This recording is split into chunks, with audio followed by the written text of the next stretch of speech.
Yeah, welcome to another episode of ArtCo Drone Solutions 2021. Welcome to the new year, boy. Uh, it's got to be better than last year, boy. That last year really sucked. Let's see what we got going on. We got a lot to talk about. I know everybody's been talking about the new FAA drone rules. Uh, so it sounds like they've been reading a lot on a lot of the comments that were sent to them. Oh, hold on.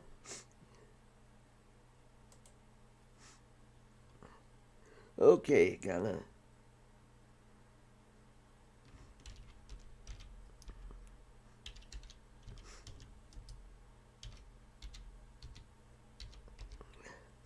Okay. All right, I'm back.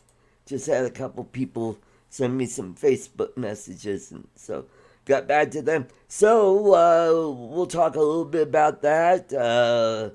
What we hope that. Hey, Marcus, welcome, welcome. And a little later in the show, we're gonna do something new. I know I rolled it out for Christmas. Backwards songs. Only this time, these are rock songs that a lot of you guys know. I call it the boomer edition of rock and roll. All right, cool. Hey Sean, good to see you. So I've got 7 songs that what I did is I laid out the track and then I reversed it and I cut a clip out. Some are a little longer than others. Some of these you guys are going to get right off the bat. Some of these are like, oh, I don't know. I'll have to think about that. But I think all of these everybody's heard except one's kind of an obscure, well, let's just say heavy metal band. So it'll be interesting to see what the guesses are in the chat and on the panel. So I'm just waiting for the usual gang to show up. Where's Mitch? Where's Chris Hope? I think Chris Hope may come in. Ray Kelly, I'm waiting for Ray Kelly unless he's still out flying his Mavic Air 2 out by the beach. Jim Boyd, it'd be great to see him. Maybe what's his name? Oh, Adrian. Adrian Mateo. Oh, hey, a Jeep, a drone, and an old man. Check out this guy's channel. It is really cool. I stumbled upon it last night. Uh, he's a drone guy. He does Jeeps, and he did a really cool video about the battleship Texas, which is down at San Jacinto Park, which is near, it's near Houston, let's just say. I was there back in the early 90s, but when I got there, the battleship wasn't there. It was in Galveston being repaired, and now it's back at its birth, and there's a great monument there that looks similar to the Washington monument in D.C., but it's made from Texas limestone, and it's got a Texas star at the top. If you look really closely at the rock, you'll notice there are impressions of seashells in it. So it is a really cool building, and I got to go up inside it. Great views from up there.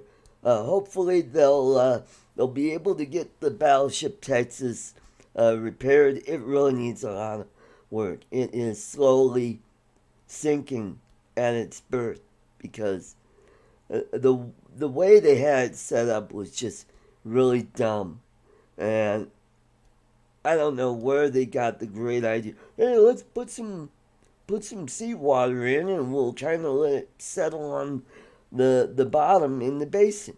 Uh, Not thinking, oh, well, water and steel. I wonder how that's going to work out. So,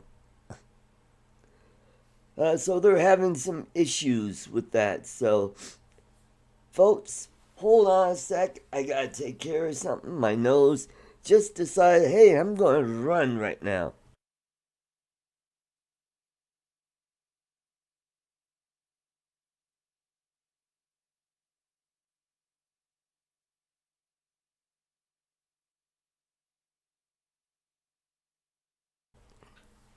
And the guy that runs that channel, his name is Kenneth Cole, and he's out of Texas. Check out his channel and go watch his stuff there. Uh, yes, it is the last of the, well, yeah, the last of the dreadnoughts built just prior to World War One. It was laid down in, I believe, 1911, and it was launched the following year, and it was commissioned in 14. Gerald Farms, welcome, welcome to the show. Cleve Tidwell, welcome to the show. Good to see you. And Jody, Drone Shots, DumbTube. Hey, welcome everybody. So, yeah, but there are other battleship memorials around the country. There's one in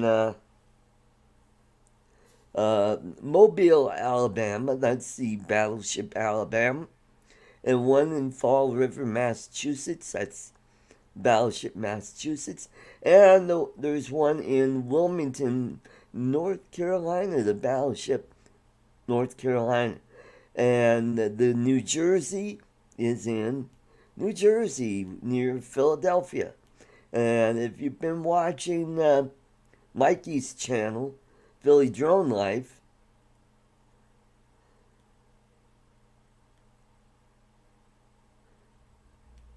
you've seen him fly his drone over that battleship. And on the other side of the river is the USS Olympia, which was a iron or a heavy cruiser that was built just prior to the Spanish-American War and took place, I believe, at Havana, down in Cuba. And then there's, the Battleship Missouri is now at Pearl Harbor, which is appropriate because it is not far from the Battleship Arizona Memorial, which was the beginning of the World War II, and the Missouri was the end of World War II, where the treaty, the surrender treaty, was signed on that. So that is our history portion of battleships, and I'm very into battleships, and because of Ballard and the guy who found the Titanic, he also found the Bismarck, and I believe just a few years ago they found the battleship Yamato and Musashi. Those were really big battleships. So, yes, Marcus, the Big Mo is amazing. Hopefully, one of these days, if I'm ever in Hawaii, I will go to Pearl and go on that ship. And that would be really awesome to see that. There are photographs of, I think it was the Missouri with the Oklahoma after they righted it, and they were just before they send it to San Diego, and the Oklahoma looked tiny next to that Missouri, and because the Oklahoma was, I think, only about 600 feet long, where the Iowa class ships are nearly 900 feet long. So, quite a bit bigger. Bob Casey, welcome to the show. Just waiting for some of my usual panelists to show up, and I imagine James and his wife are probably just getting up, and they're probably making waffles right now at their lovely home in Lipa, Philippines. So hopefully James will join us probably in the next hour. So that should be a cool show. So here's what we learned about the FAA rules.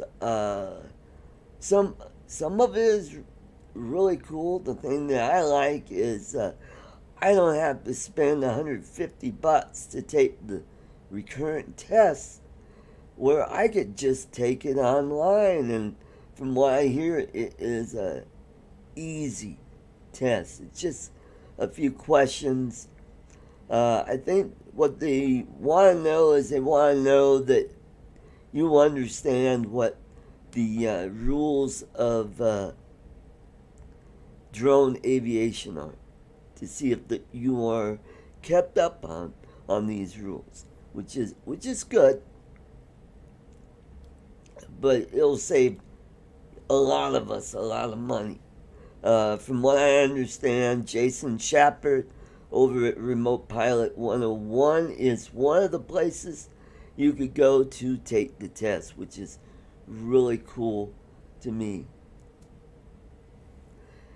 And the other thing, remote ID, doesn't sound like it's all that big of a deal. It's only going to be local range, and it just I don't know if they're going to give us that we'll have to mod our existing aircraft to have this remote ID, or I'm guessing that the newer camera drones, I don't think the FPV drones will have this, because they're not flying anywhere over 200 feet at the most, and they're not flying very far anyway. Fly Zone drone quadcopters, welcome to the show. Thank you. Good to see you. So basically what it does, it's going to send out a signal, kind of like a license plate. Oh, thank you very much, Kenneth. Or Keith. Keith, I don't know why I call you Kenneth. Okay. It would be great to have you there, sir. Go check out this guy's channel, and he's got some really good stuff. If you like Jeeps and drone stuff, he's got an interesting little hook on his channels. I'm going to go check out more of his videos in the near future.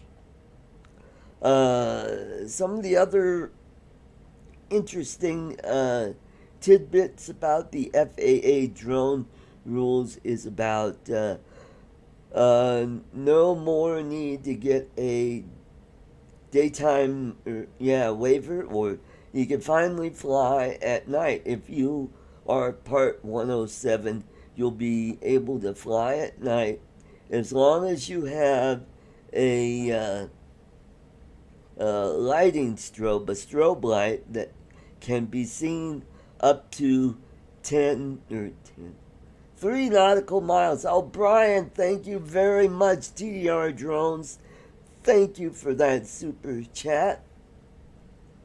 Yeah, thank you very, very much. And, oh, hey, Tom, Ten Toes is here. Awesome, awesome. Great, cool.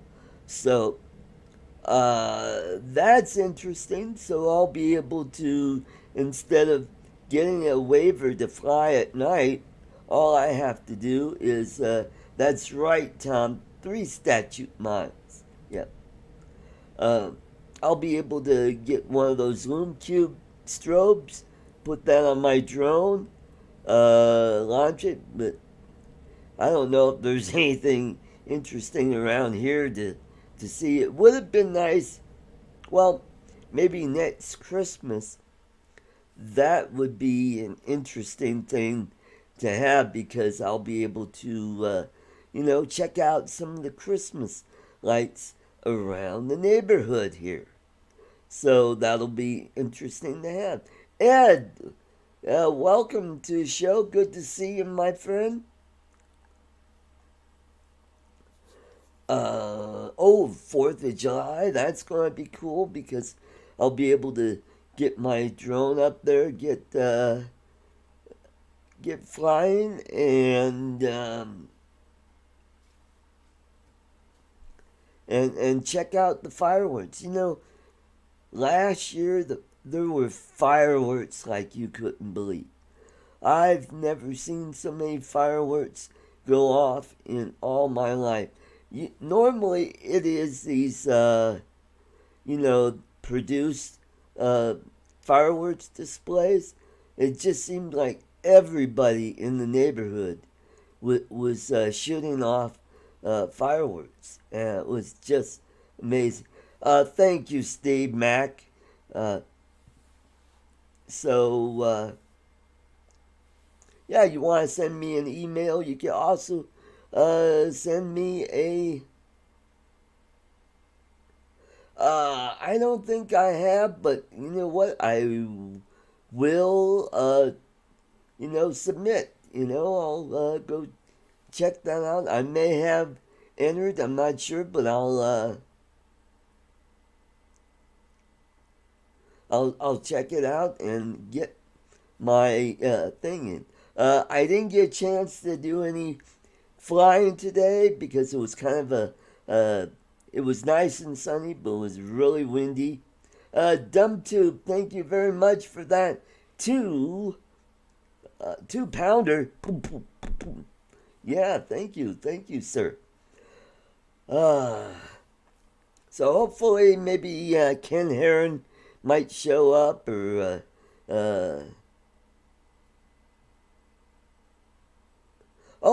thank you, Cleve, for letting us know about that. Thunderbird 6, Glenn, welcome to the show. Cool.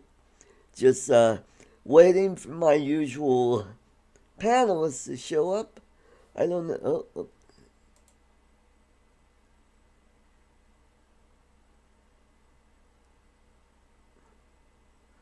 Okay, so hopefully Mitch will be here in a bit.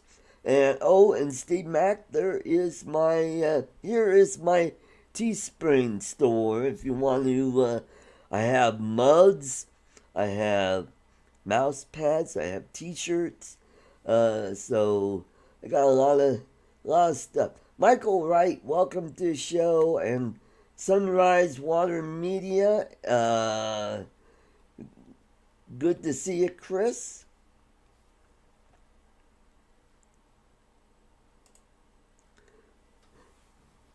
So, and the other thing is flying over people and cars, moving cars. That is interesting. To me, I kind of feel a little weird about flying over people unless, I don't know, I just, because what would happen if my drone all of a sudden just the battery just decided to go quit, and it starts falling out of the sky, and I don't want it to hit somebody. Uh, so that will be a little interesting to see how that'll work out. Going over cars, you know, I don't know. I'd probably be okay flying over cars because, you know, cars are, unless you have a convertible, then that'd be kind of interesting to fly over car. I'd be worried about the, but if your drone falls out of the car and hits the car, at least it's not going to hurt him. Although it'll scratch the paint, possibly take out a windshield or rear window. I don't know.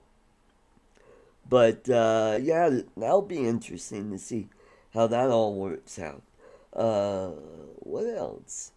I think that is about what I know about the new FAA drone rules. I know Carlos likes to make a big deal about it, but I'm not going to worry about it. I'm just going to see how this all falls out and how it is going to affect all the drone flyers. So it looks like things are going, from my perspective, in the right way for camera drone flyers.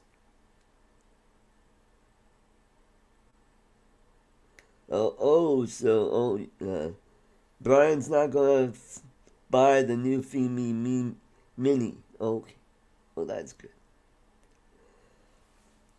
So, how's everybody doing? Any drone flights?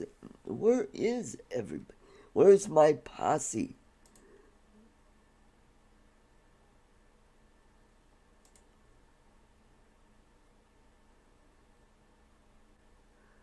Okay. Harley FPV, welcome to the show. Hey, we're up to 27 votes today. All right. So, that'll be interesting. We'll probably get a few panelists jumping in shortly here, and then what we'll do is we'll try the yeah. Well, I'm gonna be playing some songs shortly here in backwards music. So what I'll do is Ed flying 11 pats on his Tiny Hawk 2. That's cool. That's great, Ed. I think my next big drone purchase will be goggles with a DVR, so when I fly my Tiny Hawk, I'll be able to record the video and then when I get confident enough, I'll be able to fly this little bad boy, and this has a SD card slot in it, so I'll be able to do some recording. It's got a nice little camera that Mitch put on there for me. He did a great job. He actually got this flying. So, hopefully next week I'll have this PC. We'll have a new motherboard in with the Ryzen 1700X, and I'll be able to start doing the show using vMix, and it'll look a whole lot better. So I'm looking forward to that.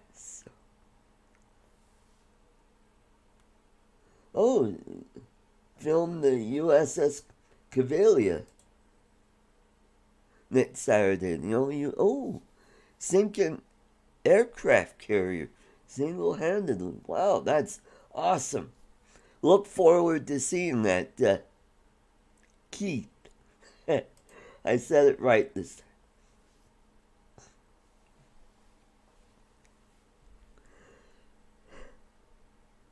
So, oh, in Baltimore, there is a Gato class submarine there that you could actually check out. And in, near where Lloyd lives at, what's the name of that? The city that he lives in, Oklahoma. Anyway, they've got a submarine that you could check out there as well. Plain Aviation, welcome to the show. Great, great, great. Also, if you're in the Chicago area, go to the Field Museum and check out the German U-boat that you could actually go inside.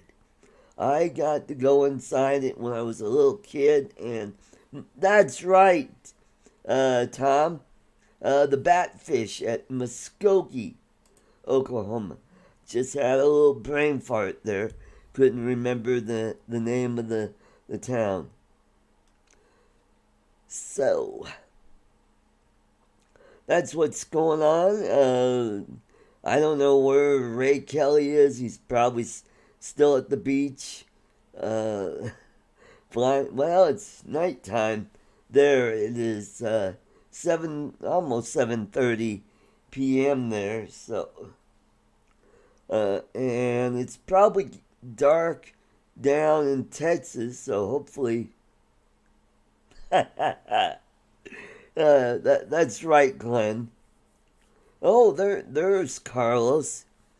Hey, good to see you, Carlos. Back from the sky.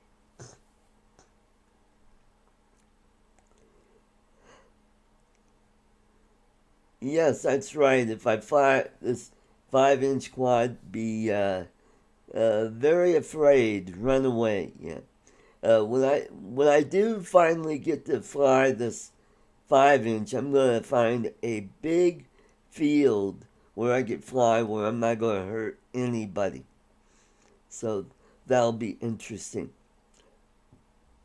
Uh, yeah, there are a lot of museum ships. There's one in New York City. I think there's one in San Diego. These are aircraft carriers that are, I think, World War II. Oh, David, Arizona drone dude. Welcome to the show. Cool, cool, cool. So, oh, the sail from the USS Hawkbill is in ArtCo, Idaho, in the middle of the desert. Hey, that's cool, Marcus. That's cool. From what I heard, they're having a heck of a time dismantling the USS Enterprise because it was built back in the days where they actually used asbestos. So that's going to be interesting to see how they're going, and the reactors there. BMAC Aerial Visuals, welcome to the show. Good to see you. Um, so yeah, you got all that asbestos. It's a huge aircraft carrier. It's almost 1,100 feet long. It's too wide to go through the Panama Canal. Hey, well, you're welcome, Brian. Had a good time, and the prime rib was yummy. Had some for dinner tonight. Had some leftover prime rib, and it turned out great. So, yeah, there are a lot of museum ships all around the country. Some places have the ship's bell. I believe, well, there's a capital out there that has the ship bell off of one of the battleships. So, oh, Ron is here. Okay, I'll send a link to Ron. I thought Ron was doing a 24-hour shift. So I will send Ron a link. Then I won't be sitting here by myself.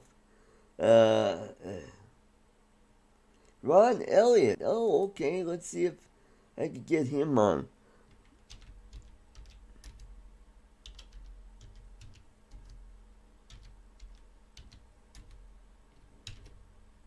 Yeah, so I sent him a link, and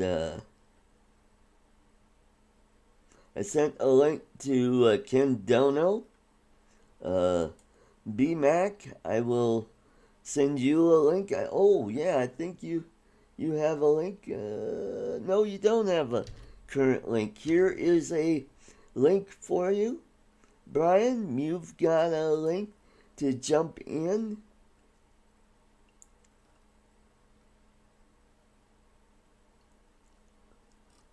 Alright, so what I'll do is, Ron Lockwood, if you want to jump in, I will send you a link.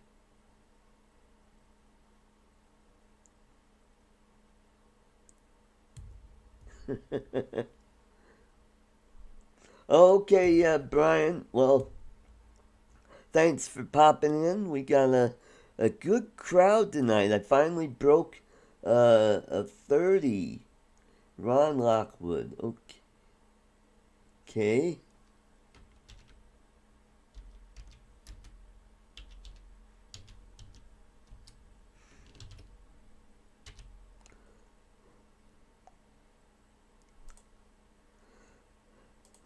So, yeah, just I sent an email to Mitch.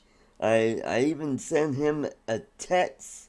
Hopefully he'll show up. I'm getting kind of lonely. So, let's get this started. Let's start off with Backwards Songs, Boomer Edition.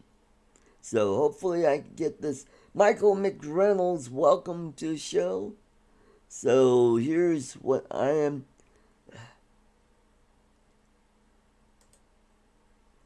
gonna do. Share a screen. Yeah.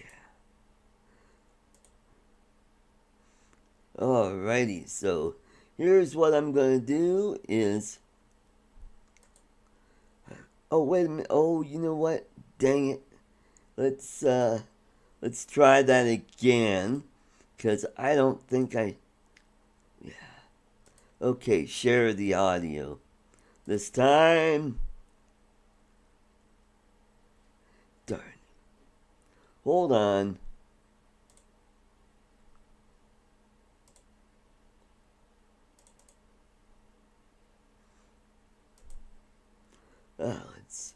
Let's try that again, shall we? Let's share the audio application, and let's share that. Okay. Number one. Let's see if you can guess what this song is. We need the name of the group and the song.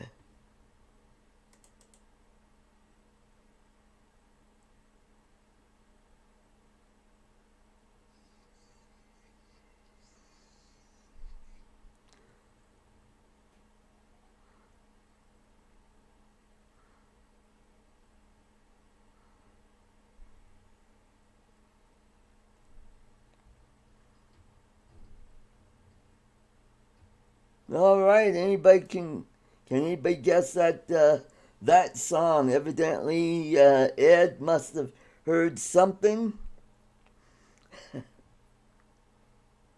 Nah. Anybody here? No audio. You gotta be kidding. You gotta be kidding. No sound. Okay, this is what I'm gonna do. Okay, this worked last time.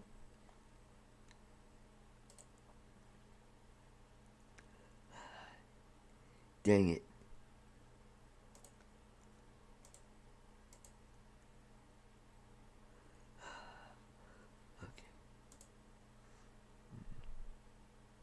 Okay, stop sharing. So that didn't work out. Ron Lockwood, welcome to the show. Well, it's really hard to say it backwards.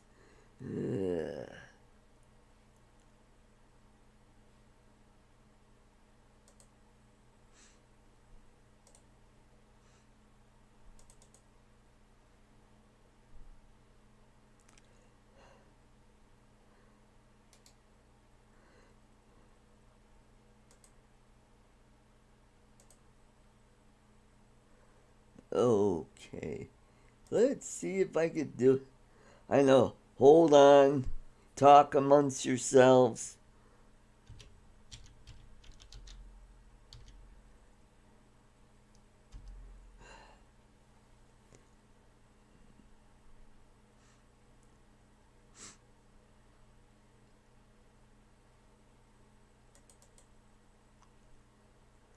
Okay.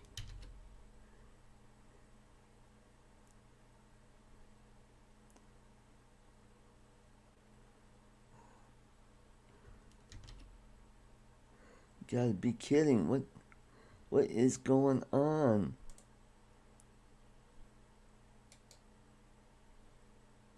Copy.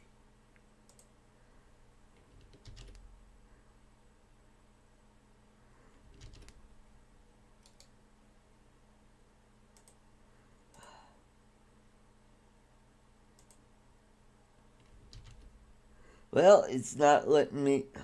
Dang it. Trying to figure out how I could share this. Ah.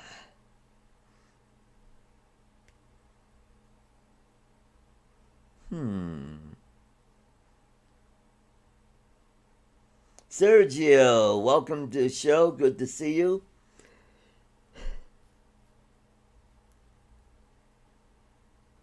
Oh, Ken Heron. He's here. All right. Well, Ken, you are welcome to jump in. I sent you a link if you check your email. I even sent you a link on your Facebook Messenger. If you would check that, and you'll be able to jump in and try to figure out how to.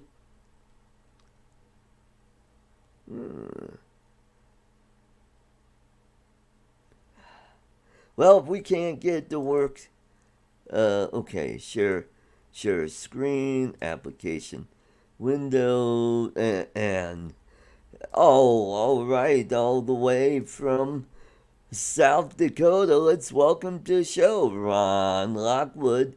Howdy. Hello, hello. How are you? I'm doing good. I'm feeling a lot better now that I'm not doing this alone. Yeah, uh, you're gonna have those days, you know. yeah. Yeah. Yeah, it's weird not having Mitch around. He's usually the first one on, and he'll stay for almost the last, first hour at least. hmm He's probably out doing something with the fam for New Yeah. Year's. Yeah. Yeah. hmm I'm just up here at work. I'm doing a little education stuff, and Ah, you know, okay. we were out Cool. once today and came back and on Cool. duty till 8 o'clock tomorrow morning. Oh boy. Oh boy. Well, I am working overtime all next week, Monday through Friday, 10-hour days. Oh What wow. would nice thing about it is I'll have a big check because I just finished doing 4 10-hour days this week. Oh So yeah. I'll have Melted a the overtime cow, as they say. That's what we call it up here in South Dakota. Milking the oh overtime cow. well, and I wouldn't be surprised if next Saturday I'm working 8 hours. Really, why you? So then I would have 26 hours of overtime. Why so much overtime? We got a crap load of work. I guess that's a good thing. Yeah. I think because of the previous owners, they were hurting so bad for business that they just weren't keeping up on the orders. Hey, let's welcome Ken. Where's your picture, Ken? Looks like he's buffering a little bit. Yeah. All right. Well, we'll wait until he gets his things straightened out. Let's welcome. Dean Mikogos, the old codger. Welcome. Good to see you in the stream. And Drone Bum Polly. Good to see you. So I'm trying to figure out how to play these songs on here. I'm trying to use share screen, and people in the audience say they can't hear anything. Yeah, I couldn't hear anything when you did it. Huh, that I is think weird. there's a thing where you have to share audio as Yeah, well. that's what I did. I clicked on that, and let's try it one more time. And if it doesn't work, we'll just do it next week. All right.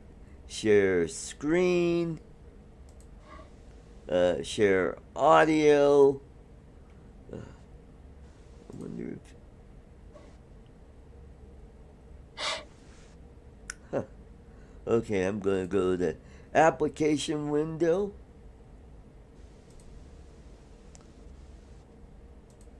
And okay, so maybe it's because when I click on it, it goes. I don't know if you see this. I can see it. Yeah, No, yeah, I can see it. I don't I hear it mean you though. hear anything? No. No. You know, maybe it might work better if I use the what is it the app for the song, and it might work that way. What What is file that? format is it? Media player. Yeah. Okay, let's. If you right click on there, you should get a selection what to open it with. Oh, okay. It'll ask you like Windows Media Player or I'm trying to think of Okay. some of the other ones. Whatever you have installed on your computer. All right.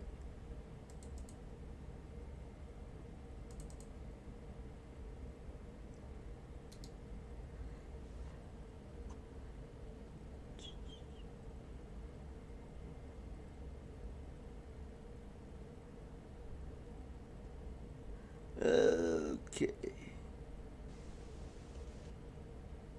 Oh yeah, open with. Mm-hmm. Okay, Windows Media Player.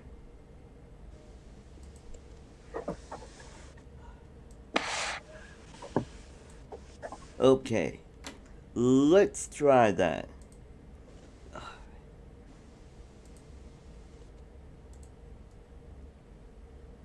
Share audio. Okay, got that clicked.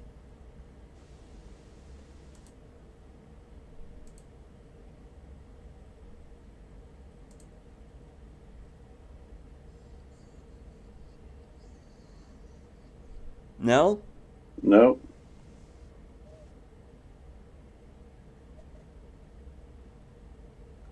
Hit pause on it.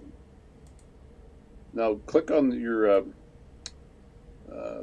the sound bell there, and there's a little arrow there, and I'm wondering, yeah, right down there in the This bottom right hand corner. I don't know if it has anything to do with it. that's No, volume. volume's up on there. Yeah. Hmm.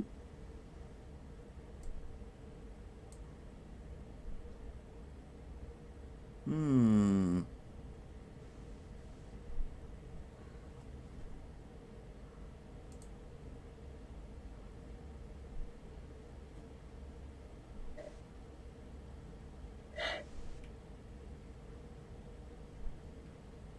Huh. Yeah, I hear it. I just don't know why it. Uh, Hmm. well, the reason it worked when I did the Christmas is I put it in my uh, private messenger in Facebook, and I was able to play it, and everybody heard that. Sometimes I have trouble um, sharing different things when I'm on like Messenger or whatever. And sometimes I'm just wondering, you know what? Um, Try to reboot your system before you do your live stream. Oh, okay. All right. It's MP4, Sergio. I wonder if I should have converted to a WAV file. Yeah, the Yeah, MP4, MP3 should work. yeah. Hmm.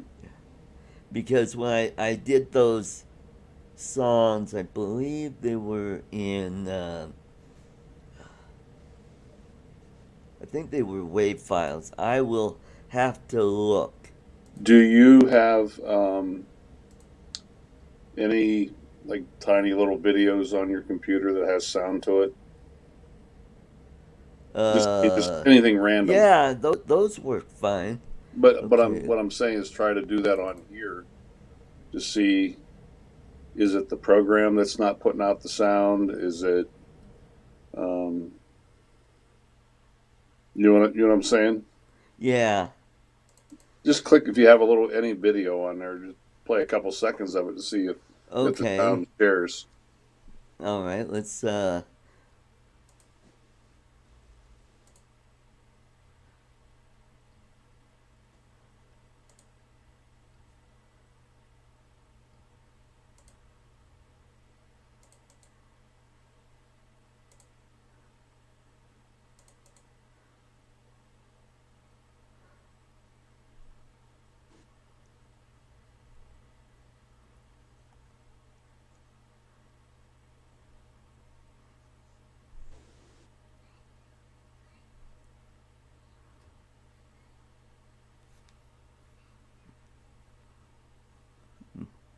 No.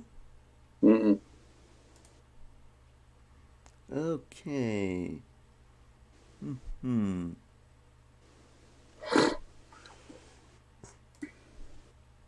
That's not working. Ray Kelly, welcome to the show.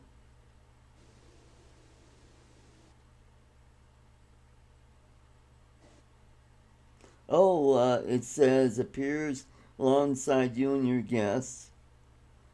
Uh, lights up to blue. Remove the screen share. Hmm. What did it say? Uh, okay. See that? Click the tile. Lights up blue to remove the screen share. Appears alongside you and your guests. So it must be something in StreamYards. I think Ken's talking about. Yeah. But somehow this is Wirecast's fault. Okay. We all know how Ken loves Wirecast. Yeah. Alrighty. Well, we'll give her a try next week.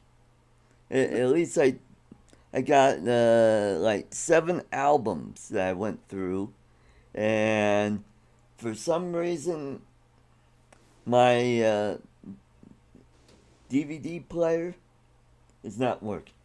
I got power to it. It lights up, but it just watch. It'll decide to work now. Nope. It just blinked and the carousel won't pop out. Hmm. So what I had to do is I have another computer in another room that has Linux on it. And I got it up and running. And I was able to copy the files, put it on my uh, flash drive.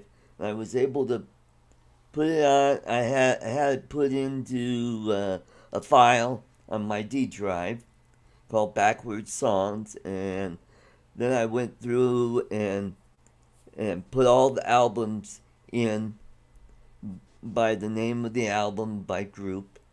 And what I did is I just pulled out one, maybe two songs from each of the albums, and I used Audacity, and I just cut the first part, and then I reversed it, and then I saved it in MP4.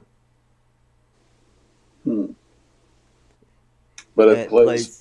It plays for you. It just was. yeah, Oh, it plays in media player, but oh, hmm. That's weird. screen sharing. Oh, okay. All right. Well, thanks, Ken. Uh, yeah, Ken. If you get a chance, you're more than welcome to join in the fun. And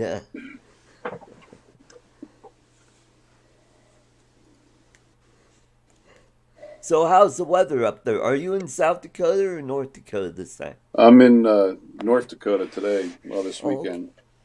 Okay. Are It's you it's in not bad. Denison or Bismarck? Hold on, Art. I'm getting a bad connection here. Say, Okay. ask again. Are you in Denison or Bismarck? Dickinson this week. Dickinson. Yeah, Well, it started with D. I was yeah. close. You're close. Yeah. No, this Yeah. winter has not been bad. The only bad part is for the wildlife up here, especially. It's been a very dry winter, no Right. precip, and the moisture. It's a kind of a nationwide known area for pheasant hunting. Mm-hmm. There's people from all over the nation, celebrities that come to North Dakota to hunt Right. pheasant.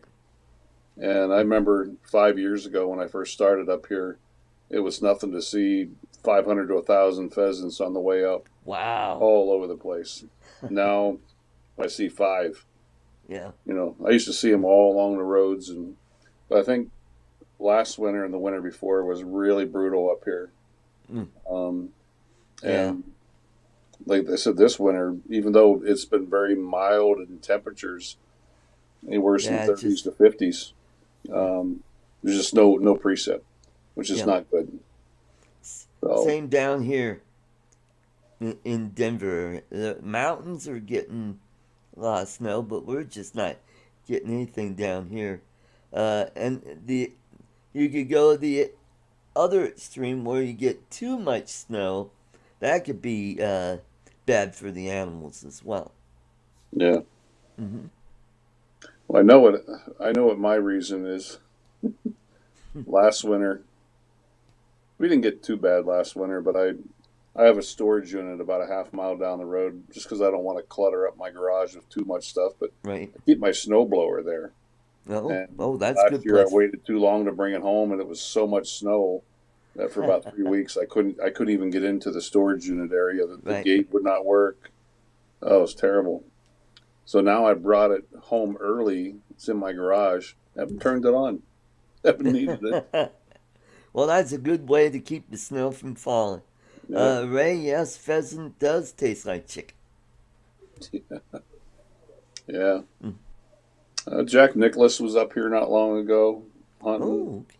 Cool. Um, we've had a couple. The guy used to sing with Poison. I can't remember his name now. Oh, Brett Michaels. Yes, he Yeah. was up here. Mm-hmm. Um, yeah, we've had a lot of people come up. Mm-hmm. It's people will charter a jet. I had a guy not long ago. I talked to him and his buddies chartered a jet from South Carolina. Mm-hmm. They come up here Cool. and had all their guns and their dogs and yeah, Awesome. but Now, let's see. There's an interstate that goes north from Bismarck. Is that I-29? that 29 goes from Sioux Falls, South Dakota. Oh, Does it go all the way? It very well may. Um, yeah, I remember there was an odd numbered interstate that went north and it went right up into Canada? It um, Or is it I-27? let me see here.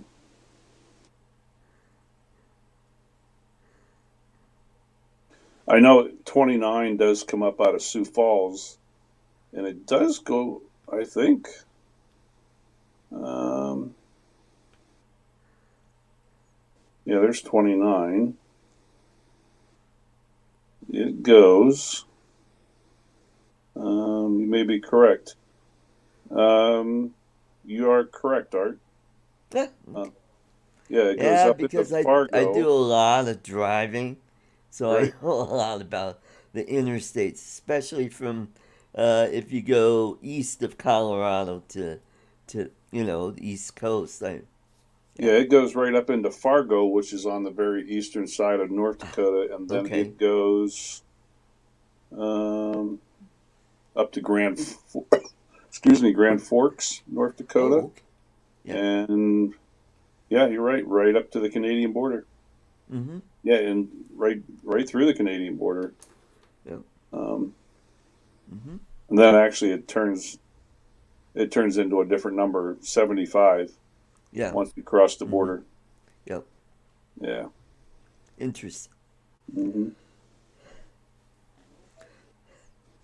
Yeah, that it made national news just 10, 15 miles north of Sioux Falls last Wednesday. Had a big, well, it was 2 days before Christmas. They Right? had a big accident, 30 cars involved, tractor Ooh, trailers. my. Yeah, it was Wow. a mess. Wow. Big whiteout. Yep. Yeah. Well, if you watched Ken's show the other night, Jeff played the explosion in Yeah. Nashville. Yeah. I mean, you see that RV parked right there with the loudspeaker warning people. Then Yeah. all of a sudden, kaboom! Yeah. There was a lot of theories. Yeah. Sure, from a political standpoint, I'm sure you've heard some Yep. of them. Mm-hmm. Yeah. It's been an Yep. interesting week between that and Yeah. the FAA's new proposal on the, the new rules. Yep. New Um, drone rules. Yep. yeah. I Uh, think it's going to be a good thing. I do. yeah. I It's going think to make it a so. little tougher for us, but I don't think it's going to ruin the hobby. Yeah, that's Um, true. it's going to Mm-hmm. make every individual be a little more responsible, you Mm-hmm. know. I And agree. I agree. yeah, Mm-hmm. um, yeah. It's. Well, I think the thing that kind of confuses people that the FAA can't put out a simple document, a Mm-hmm. 10, even a 30, 40, 50 page. No, it's 400 and what is this, Yeah. 470 pages? Yeah. Well, I mean, it's got to be all legalese and lawyer speak. Yeah, Yep. You got to be precise in your wordage. yeah. So Uh, otherwise, it'll come back to the courts and they'll say, "Did you mean this or did you mean that?" And, well, yeah. so, The only thing I hope that don't happen, and I don't know whether that's confirmed yet, that you must have some type of um, they were talking about those modules that you may have to, yeah, that's right.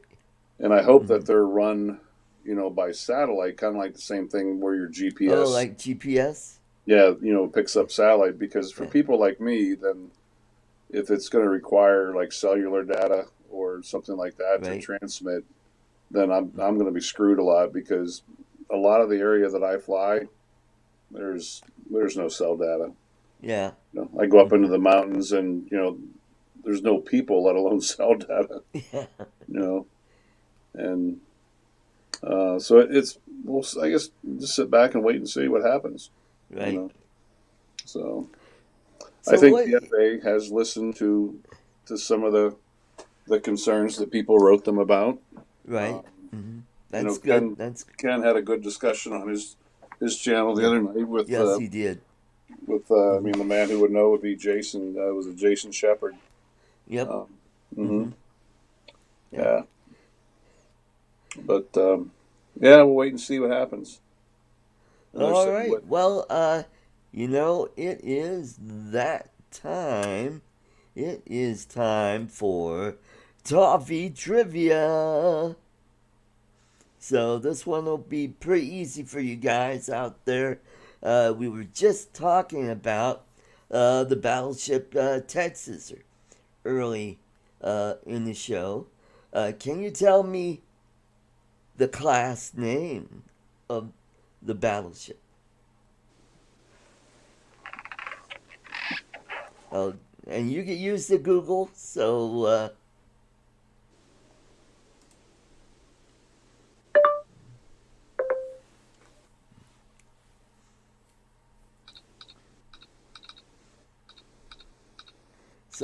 all right. Anybody? The first one, the class of ship that the battleship Texas is in,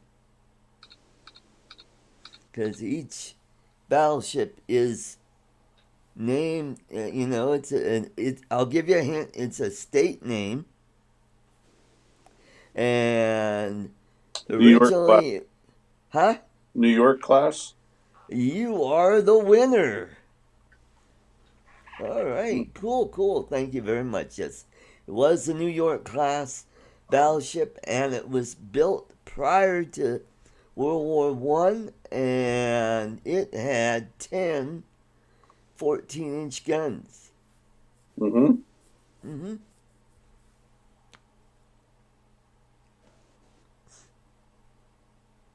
I cheated. I used Google too. Yeah, well, I mean, like I said, you can use the Google. Mm-hmm. Yep, New York Oh, class. wait a minute. Bob Casey said Michael Wright was the first in the chat. I don't know. Were you? I think Ron was first because he was eligible. Let me. Hmm.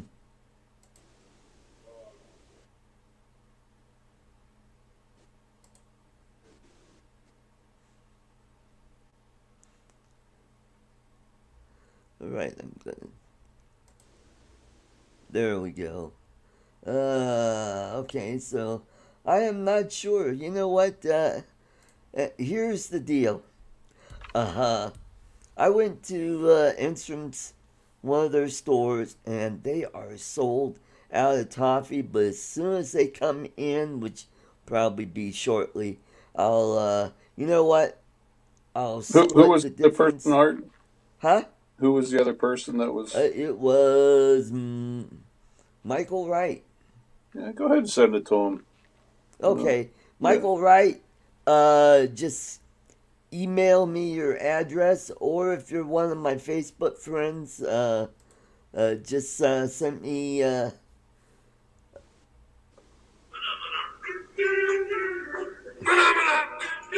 Sorry, Art. Michael Wright, yeah, if you could give me your address either on Facebook or an email. My email is real easy. It's COLOKID 1960 at gmail.com. Yes, that's correct, Steve Mack. There is my email address. Michael Wright, you could send me your address there, and as soon as the toffee come in, I will snag those, and I will ship that out as quickly as possible. Um, I finally just shipped out. Ooh, oh God, I just shipped out the last the last batch today because I've been working overtime all this week. I just didn't get a chance to ship it out, so I got it out today. I think it was I think it was Michael Blade. Yeah, Michael Blade, if you are listening, your package is out. It is on its way. Mm. So yeah, thanks for playing that. So hopefully when we, I'll figure out how to do these backward songs. You know how Ken likes to do 1 second song. I'm gonna do backward songs, and I think I'll be able to get away with it because I could play a longer segment of the song, and I think it'll be challenging because then people will have to listen to if there are any vocals. You'll have to go, "Ooh, that sounds like so and so," and if it's just the instrumental part, then you'll have to figure out, "Oh, that sounds like that song." So Hmm. it'll be interesting. So let's see, I had 7 songs I was going to play tonight, and I couldn't figure out how to do. Uh, so hopefully a little later we can get James from My PI Dream. He'll pop in. I heard that ding. Is my chicken ready? Yeah. Chicken wing. Hanging with my homies, hanging with my homies. Eating macaroni.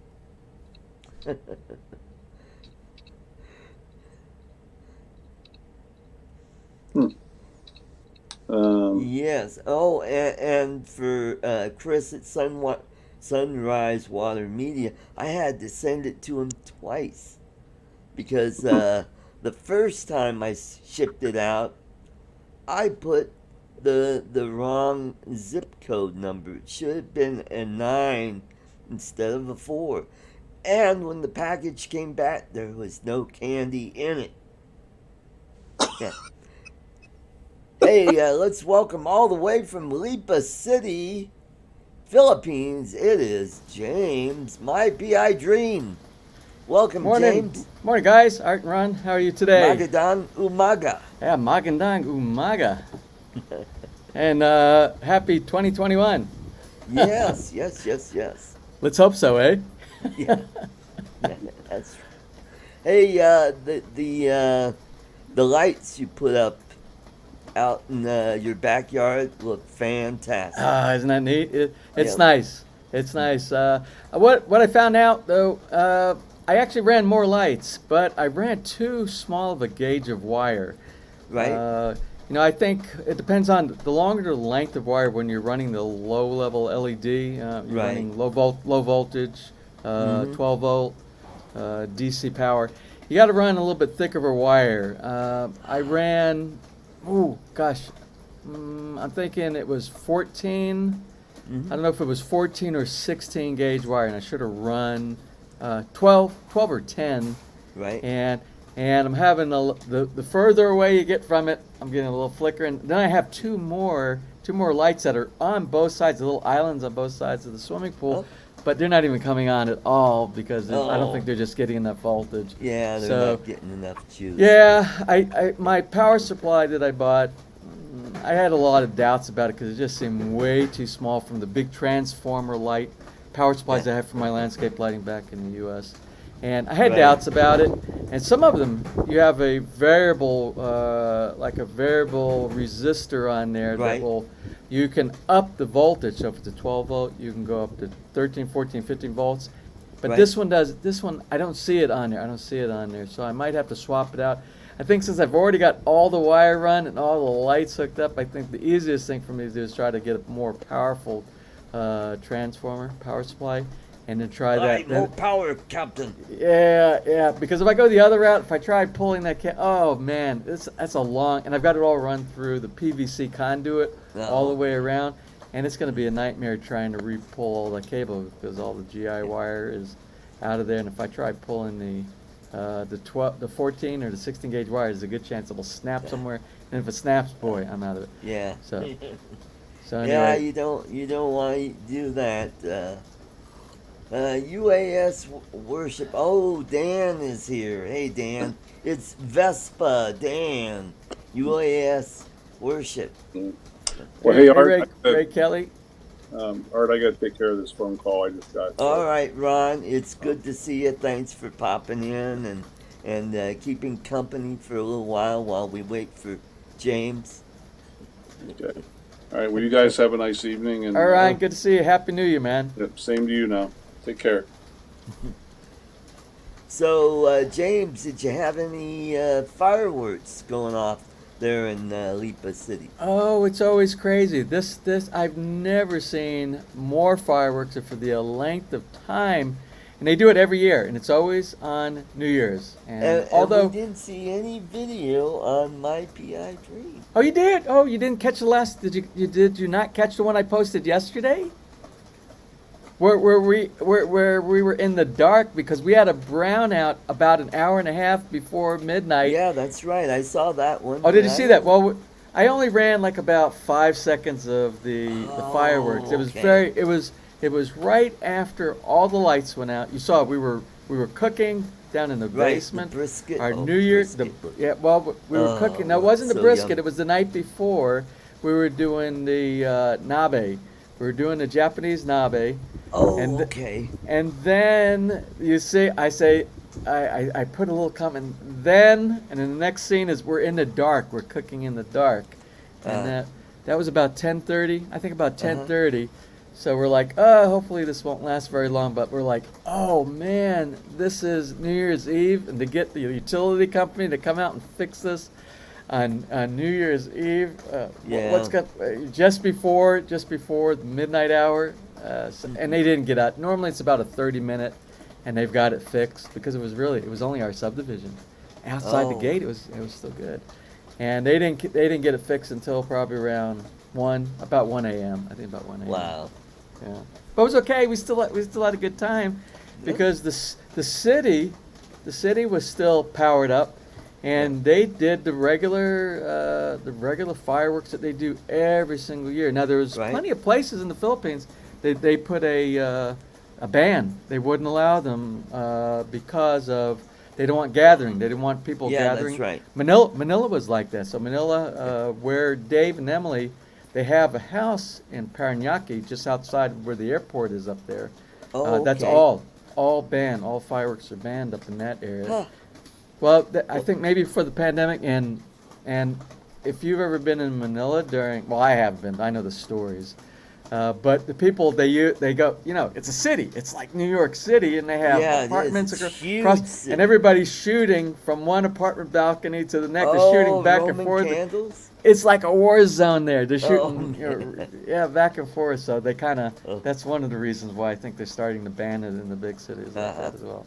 But it was Yeah. good. It was beautiful. We had at least 1 hour steady, no stopping, of the whole sky was lit up all around all the way from the Wow. west over to the east, because north of us is Lipa City, so that's all. Behind the south of us is the rural area down by Padre de Right. Garcia. So we just all sat out on the lanai on the back porch, and we just watched the beautiful sky, and it was nice. Even with us being in the dark, it was still nice. It kind of meant something. It was one of those kind of things, It's Yeah. one of those memorable events that you will always remember. Right. Oh, you remember 2020 when we had that pandemic? Oh, you remember New Year's Eve on 2020 when we had the brownout and we stayed up until I think it was 3 a.m. We stayed up Oh, until boy. 3 a.m. with the just watching the fireworks and just doing. We got the guitars out and we started playing some music, and then we're like, I looked over at Dave and I said, we have to be up at 5 a.m. to start the brisket because it's a 7-hour. That was going to be our afternoon, our New Year's Day afternoon meal. And he's like, yeah, we better get at least a nap. So he said, I'll meet you at 5 a.m. downstairs, and we'll start fixing up the brisket. You get the grill started. I'll start doing the rub. So I got down there at 5 a.m. No Dave. 5:15, no Dave. So I decided. I went out and I cleaned the grill off. I got it started, got it heated. Almost 5:30, no Daves. So I'm knocking on his door. You remember that Cheech and Chong movie? Hey Dave. He's not Dave. Dave's not here, man. Dave. Dave's not. Remember that? I know you got to remember that one. Well, that's kind of what it was like. It was just like that. Then he finally came through, and We got up and we showed a bunch of the preparation on yesterday's episode. Yep. It was good. Hmm. It was good. Well, I remember on 4th of July last year, most of the displays that were put on by the big people, they didn't have them. But you know what? It seemed like everybody else was doing their own fireworks display, and it was like everywhere. And it was just amazing. I haven't seen that many fireworks going off in all my life living here in the Denver area. Well, I have to share something with you. Okay. One of your guys that are inside the chat. Let's see, UAS Worship, I think it is. Yeah, I said can't get enough pool talk. I gotta show you. You know, I keep showing everything on your channel, and I can't show it on my channel because everybody's already seen it when they start going to your channel. Because they know I kind of hang out. I kind of hang out at your place every now and then, and I think they pop in after you get your recording back up. And it's like, oh, it's nothing new. I can't show this new stuff on my channel anymore. But what I want to show you is something that came. I'm excited. Something that came in yesterday for the swimming pool. Oh, cool. Well, you remember I got the Adirondack chairs that Right. sit down inside the 5-inch section, and I love those inside of there. But my wife said, "But what about me? I want to be able to lounge. I want to lay back." So we ordered some lounge chairs, the kind that you see at resorts and hotels. Oh, yes. Yeah, they're the real nice. They don't move. They don't change. You can't put the back up and down or anything like that. But they're nice and rounded, Oh, yeah. and they sit down. They sit down in either the very shallow area of a sandy beach pool kind of area, Right. or you can put them on the walkway around it. So let me see if I can figure out how to Okay. pop this up on the screen for you. I got a couple of pictures, and I'll show you those. I think you'll be excited about these. I These want to new say hello additions. to Matt, Northeast Drone Productions. He's out of Australia. And then we have Robbie DeLoc. He's out of the Netherlands. Oh, the Netherlands. Love the Netherlands. I lived in And he's Belgium. a big fan of your channel. Oh, well, thank you very much. Thank you very Because much. I've been sharing a lot of your pool videos over on his International Philippine channel. Oh, cool. Yep. Love the Netherlands. I lived maybe about 45 minutes from the border. I lived just outside of Brussels. Anyway, this is these are those two chairs that I was telling you about. Right. That's what my wife had me order, and you just kind of sit there and just kind of lounge. And they came with those the little foam headrests and all on there. Right. But they're in my favorite spot of the pool because that's where I love the Adirondacks, to sit there and I can sit there with a laptop or a book, and it's kind of Right. cool. But now she kind of took over my space there. Man. Very nice. So I got that one, and I got another view. Let me give you another view Okay. of that same. This is from the back, so you can see it from the back here. Yeah, so that's from the. There you go. Oh, that's from the- yeah. Uh-huh. And it's kind of nice because I worried about it. It's actually hollow inside, and I was and I told Ness, I said, I think these are not supposed to be in the water. I think you got to put them, because if you put them in the water, they're going to float, and sure as can be. When you set it in the water, they were just like a boat floating. You could probably lay on it and just kind of cruise across the pool with it. But then I looked, there is a little plug in there. You take the plug out and you just flood it with the water, the pool water. Then you put the plug back in there, and it's really heavy. It's super heavy. Well, it's Right. heavy. But this is really heavy-duty plastic. Very, very heavy-duty plastic. Even much heavy-duty than the Adirondacks that I got from the U.S. These actually Right. came from China. These lounge chairs. So when you put the water in there, and you can probably see, maybe or not, you can see the water inside the. Yeah, right there in the lower, where the seat would be, where you're sitting in. It's wet. But yeah. they're nice. They're a welcome addition, and I think we'll enjoy those. I think what we might have to do is kind of every now and then move them around, because that Yeah. spot underneath that umbrella with that table is where my hangout's supposed to be with my Adirondack chair. Ness is over there laughing right now. She's like, that's my spot now. So yeah, that's the new addition to the pool. As a matter of fact, I can't hang long. Well, I guess I can hang for right now because it's actually rainy right now. But the weather said this morning it was supposed to be morning showers, and then we invited my wife's sisters, and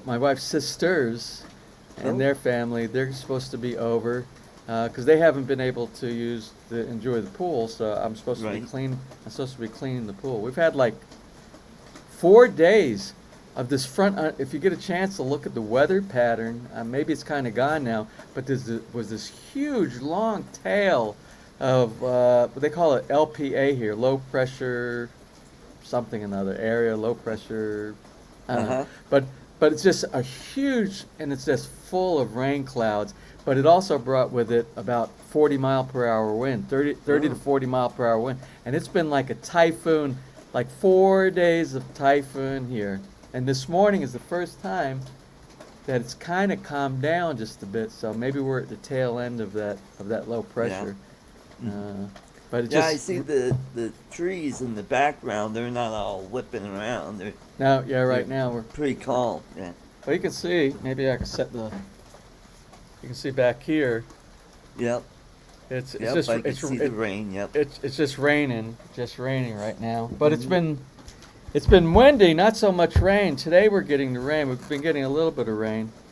I know it still is kind of rainy season, but we've gotten more rain in the past 72 winds in the last 72 hours than we've had from any typhoon. All those three typhoons that we had between November and December during the pool build.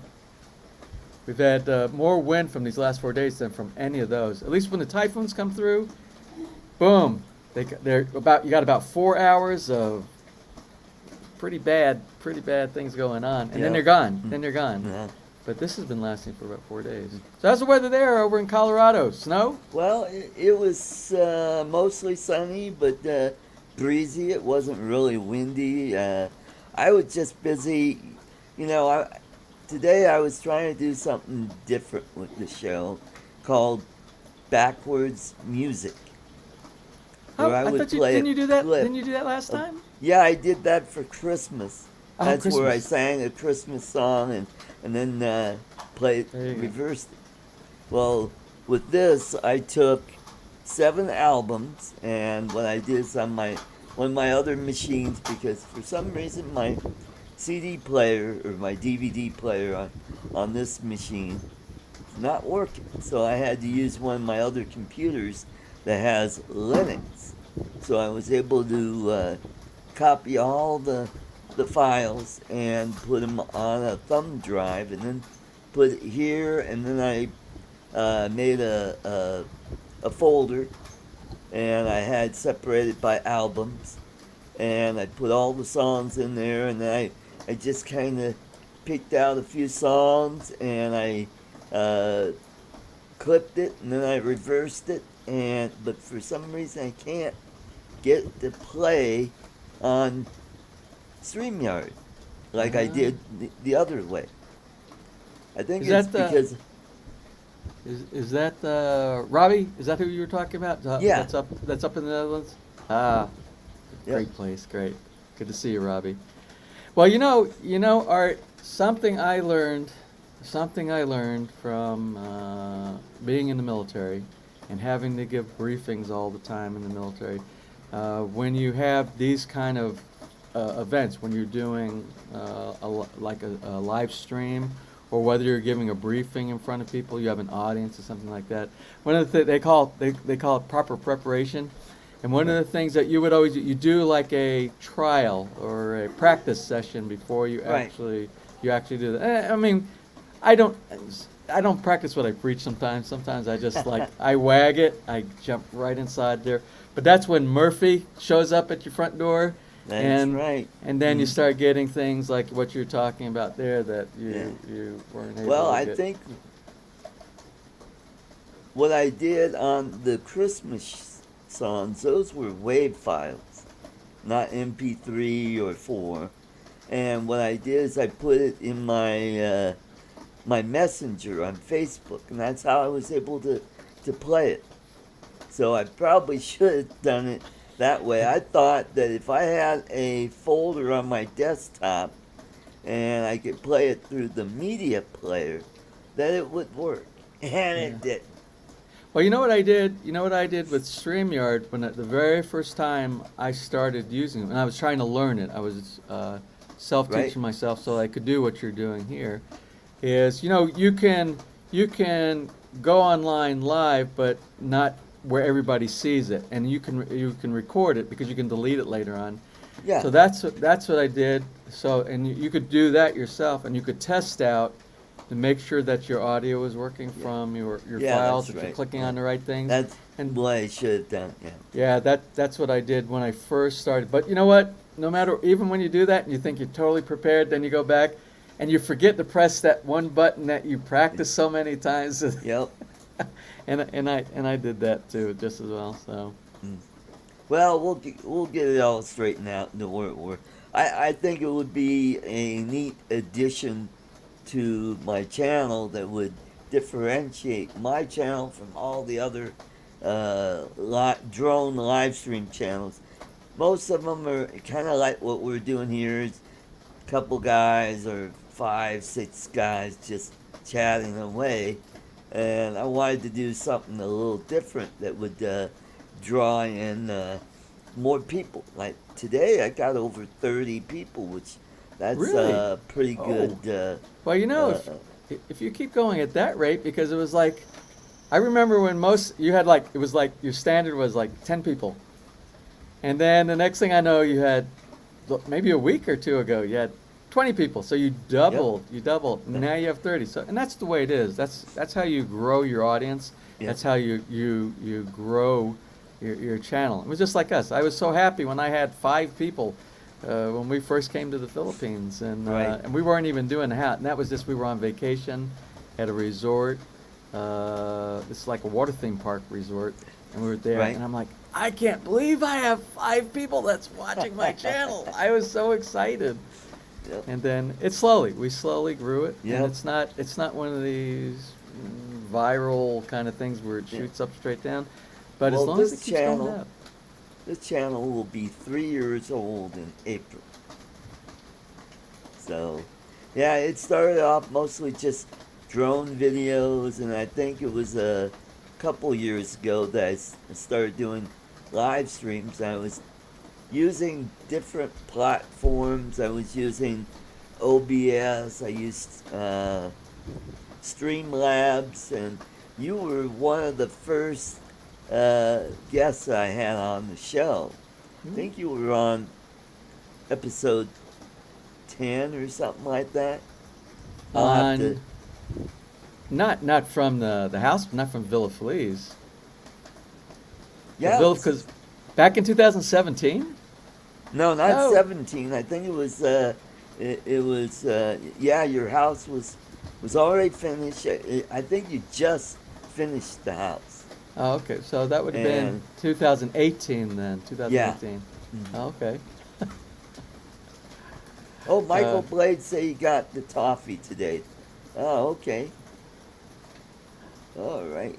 So, oh, I know who's I shipped out today. It was Brett Nunley. It's going to Arkansas, and Michael Blade lives in Pawtucket, Rhode Island. Yep. Rhode Island. So when I do come to the Philippines, I will have some toffee for you and Nets. Well, Because thank I you, know thank you. that's a big tradition in the Philippines. You gotta bring candy. All right, well, I'm going to be optimistic about it, but right now, I just got to tell you some bad news if you haven't heard it already. Yeah, I heard about it. did you hear There's about a that? ban. Yeah, going the embassy sent me out an alert a few days ago. I think it was January 1. I think they sent it on January 1 because they had a mistake in it. They had to rescind it and send it back out again. It was just a typo on the date. But remember, the Philippines was on board really fast with all the other countries that were banning travel to their countries from different countries. The way everybody's doing the Yeah. banning, the travel bans. But the Philippines for some reason, and I kind of suspect why they did not do it to the United States, but they were banned in every. They banned Canada, almost every country in Europe, Yeah. even right across the Yellow Sea and the China Sea here, the Malaysia, Indonesia, Japan, South Japan, Korea. South Korea.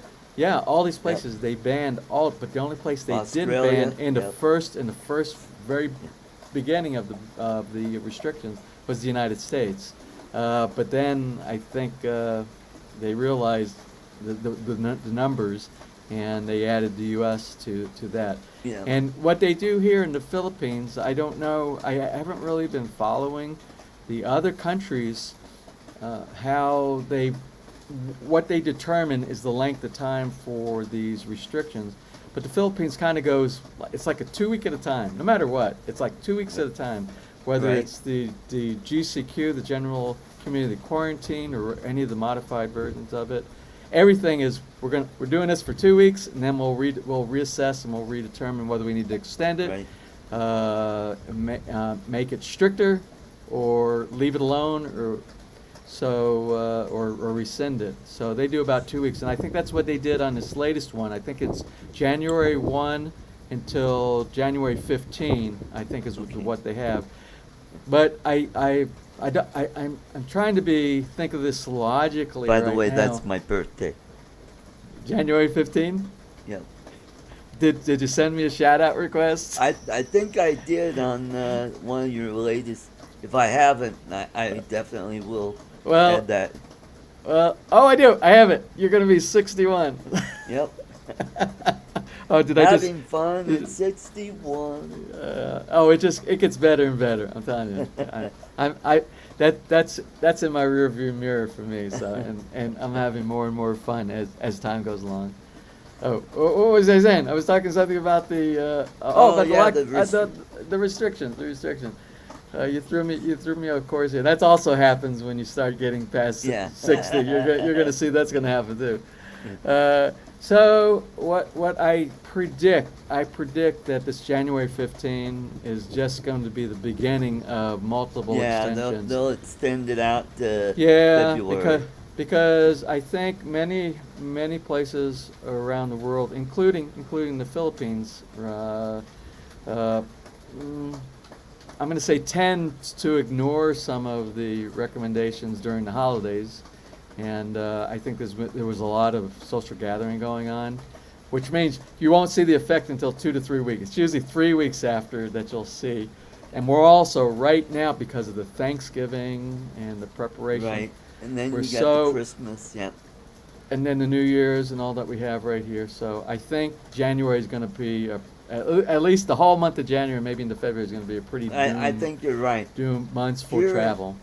Here in Colorado, our governor usually does a month-long thing, like, you got to wear a mask for the next 30 days. Then when the next, we're going to extend it to another 30 days. And, they raised the level from orange to red, so that means bars can't be open, restaurants can't be open. They could do takeout or delivery. That's it. Now they lowered it back to orange, so now you could do outdoor seating and maybe very limited indoor seating.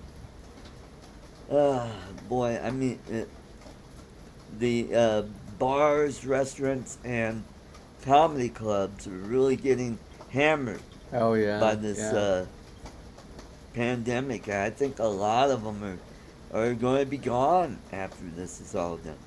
Well, even though my opinion is January, February is going to be pretty gloomy as far as the numbers go and the restrictions are going to go, I'm still optimistic because of all these the different vaccines that have come out. We've got like 3 approved vaccines that are out there, and as long as they can roll these out properly and they're effective, and it looks from all the numbers that it looks really good. They're just in the U.S. they're just a little bit slow with getting the rollout out there, but it's there.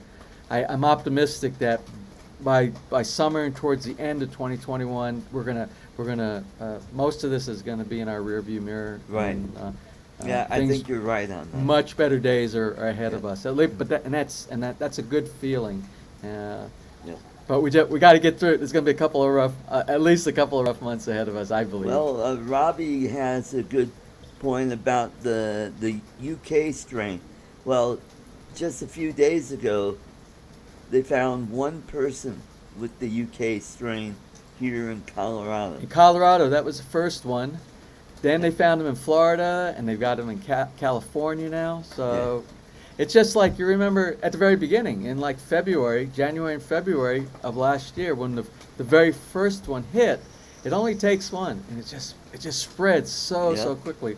So you have to do something to mitigate at the very beginning. If you catch it early on, and you have to have an effective plan. Yep, that's right. And funny how we're hearing nothing from China. But have we ever? I know that your conservative show is tomorrow, I believe. Yeah. And these are topics you should probably bring up at that point. But Yep. the places that we don't really hear much from are the closed societies that are real tight, and that's Like China, North Korea, China. yeah, stuff like that. Yeah. So Or even Russia. Russia is somewhat closed, but it's not like it was when it was the Soviet Union. yeah. Well, again, this is a good topic for your tomorrow show. But when you're speaking about Russia, since you did bring Russia up, you noticed at the very beginning of the pandemic, Russia, along with North Korea, they were a couple that said we don't have it. It's not in our country. They said it at the very beginning that we don't have it.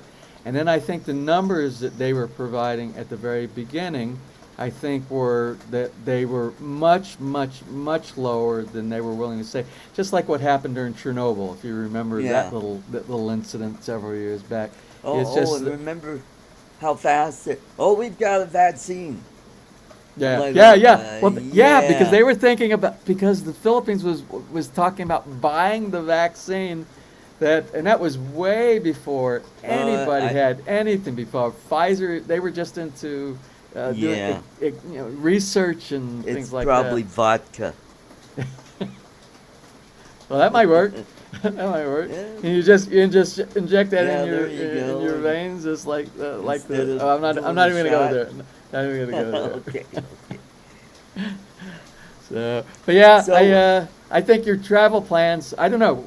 I ask you all the time. You said you were planning on coming at a certain time. Yeah. What was that? What was that time? February, but Nah, now ain't with gonna the new happen. owners, we're not getting President's Day off this year. So like you suggested March, and I thought that might be a good time. Now with all the stuff that's going on, that's kind of looking iffy and. It would be so nice if you could buy like an open-ended ticket, pay for the ticket now at today's prices, and just like apply it whenever you could, whenever it becomes the that travel would be nice. That would looks be good. nice. But I don't Yep. think you can get anything like that. As a matter of fact, we're on our third rollover of our tickets. Yeah, our tickets. We bought tickets like December of 2019 to fly in March of 2020, when that was at the beginning of the pandemic. I remember So we had because to, you guys usually come back here right around Every year. March, April. Every and year, then, yeah. and then go Yeah. back in August, September. we started out like with a 4-month vacation back to the U.S. or a 3-month vacation. Right. And we started doing, but that's too long. It's too long to be, because this is our primary residence here in the Philippines, and it's just, I don't know. I all the time that I'm back in the U.S., I'm just in a hurry to get back here to the Philippines. That's the way I feel, and especially now since the everything's growing and the garden is producing so well here, and we got the pool built inside the backyard, because the summer. That's when you really want to take advantage of your swimming pool and your amenities around your house. So we restricted it. Now we're down to 30 days when we travel abroad. Oh. Is a 30-day, and that's enough time to spend. We can get to see our family that we haven't seen for Yeah. over a period of time, and some of our friends, and get to enjoy some of the nice conveniences of the U.S. that we don't really get to see over here sometimes. But Yeah. but I think we're down to that. So we rescheduled in March. We pushed it from March to November, with the help of one of our YouTube subscribers who worked for Delta Airlines, because we Oh, couldn't get nice. Delta to answer anything. We couldn't get them to answer the phones. They put Wow. you on this hold and then hang up on you when you sat there for 2 hours on the line waiting. We couldn't get them to answer any of the emails. We couldn't Yeah. get Delta to do anything. I'm not saying anything bad about Delta, but it's just that at the time when we were trying to do this, it's just like they were overwhelmed Yeah. with people trying to do things, and they just didn't have the manpower for that. And so we moved it to November. Then November, the restriction was here. We could fly to the U.S. We just could not come back to the Philippines if we flew Yeah, to the that's U.S. true. So we moved it again, thanks to our fine friends who are our subscribers, who were so willing to help us out, and I thank them so much for that. And they rescheduled our trip for it's in the spring of 2021, but even that's kind of iffy right now. So Yeah. I don't know how many times we can keep doing this this Yeah. game of shuffling the tickets, but hopefully Delta will continue to work with us. Yeah. I think what I'll probably end up doing is take like a long weekend down to Florida, because I have a fishing channel, and I Yeah. have some friends down there that fly drones. I'll bring my Mavic Air 2 and some fishing gear, and I'll rent a car and just drive around the area fishing canals, park ponds or lakes, and then my friend's not too far from the Indian River, because he lives in Melbourne, Florida, so I could go there, do some saltwater fishing, so I could do a little bit of each. And plus the thing about my channel is I'm also going to be a life lister. That's to increase your list of different fish species. Ah. And so far, I think I'm up to 27 right now. That's saltwater and freshwater fish. Do you Now, share if I that? go- Do you share that on your fishing channel? What you're talking about right now about the Oh the- yeah, my fishing channel. It's called Art's Place Fishing Channel. And that So- what you're talking about, the list of all the different fish. Do you talk about that on your? Well, on I your don't channel have too? that on my channel. I may have briefly touched upon it on one of my episodes that I did there, but I might do as we get closer to warmer weather, when I do my first outing of the year. I'll talk about life listing, and plus I'm going to start doing what's called micro fishing, where you use real teeny tiny hooks to catch the smallest fish you can catch, so you get expand your list, because then you get to see what kind of small fish are in that body of water, to find out what the big fish are eating. Ah. Well, come over here. Have you fished while you were in the Philippines? Yes, I did. I do have a video on my fishing channel of me fishing right off the coast of Puerto Galera. Yeah, So didn't you catch anything, but it was a lot of fun.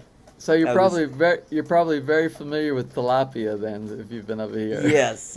Oh, that's one of my favorite fish. That's Yeah. like the Oh, it is cheapest good. fish you could buy here in the States. Well, it's a good tasting fish too. Yeah. Really good tasting fish. And they have those in Florida Mm. because they did a lot of what's called fish farming for a while there. And I think when that fish farming kind of just, the bottom fell out, the farmers just abandoned their ponds, and a lot of the fish escaped into canals and channels, and so you got tilapia just about for the most part of Florida. You also have your exotic fish, which are people who had aquariums that couldn't either they couldn't afford to keep up their tanks, or they just got tired of them, so they decided, oh, we'll just dump these fish in the canal behind the house. So that's why you're catching Oscars, cichlids, clown knifefish,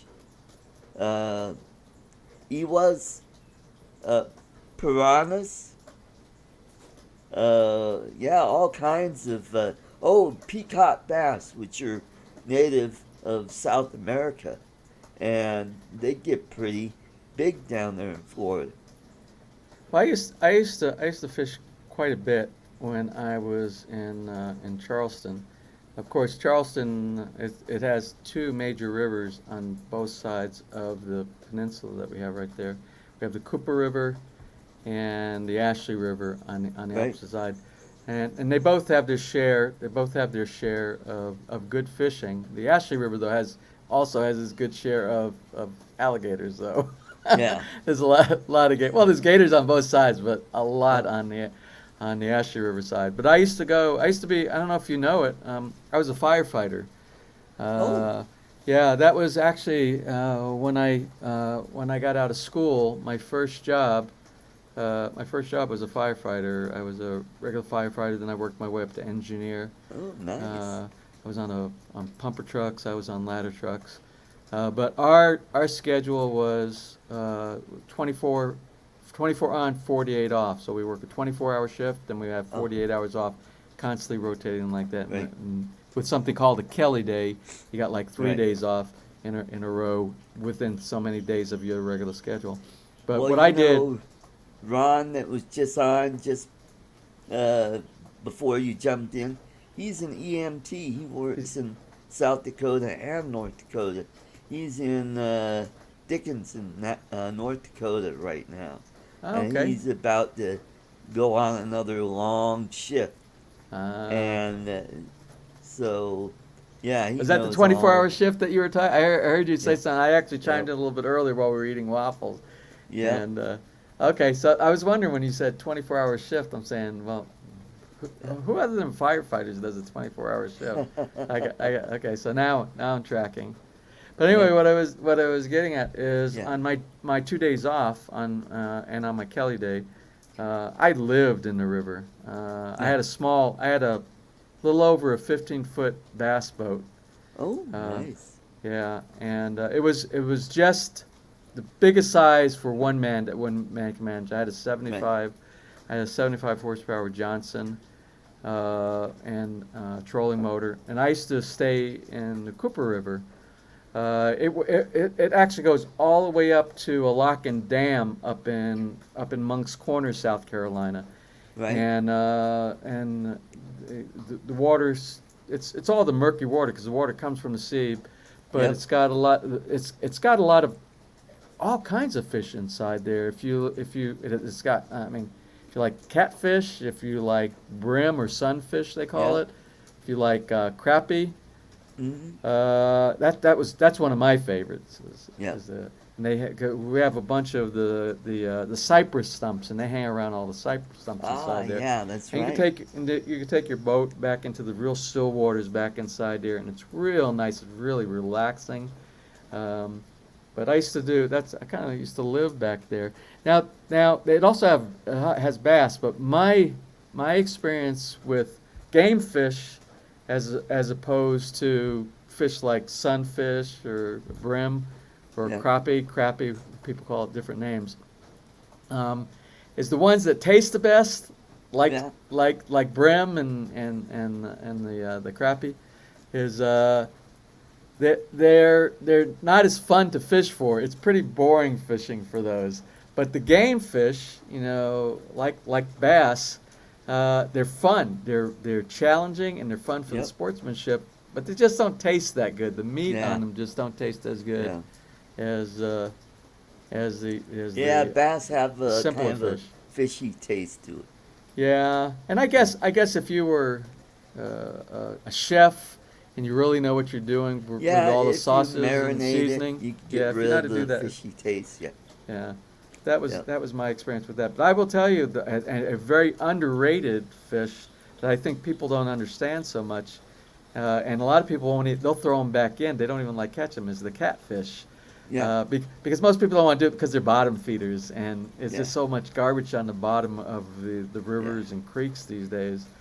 But something I learned that my uncle taught me, we'd stay out on the river. We'd fish all day, and then we'd set up camp on the edge of the riverside, and he'd bring a big cast iron pot, and he'd have a cooler with all the stuff that he would prepare for it. But we used to make catfish stew. I don't know if you've ever had Oh, catfish stew before, no, but if you make catfish stew, you season the bottom of the pan with fat back or some type of a bacon inside there, right? and then from the grease, and I'm going to tell you, it's the most unhealthy food you can eat because you leave all that grease inside there. It's cholesterol city, but you take onions and you brown up all the onions in the bottom of the cast iron pot with the grease from the fat back, Yeah. and then you add tomatoes,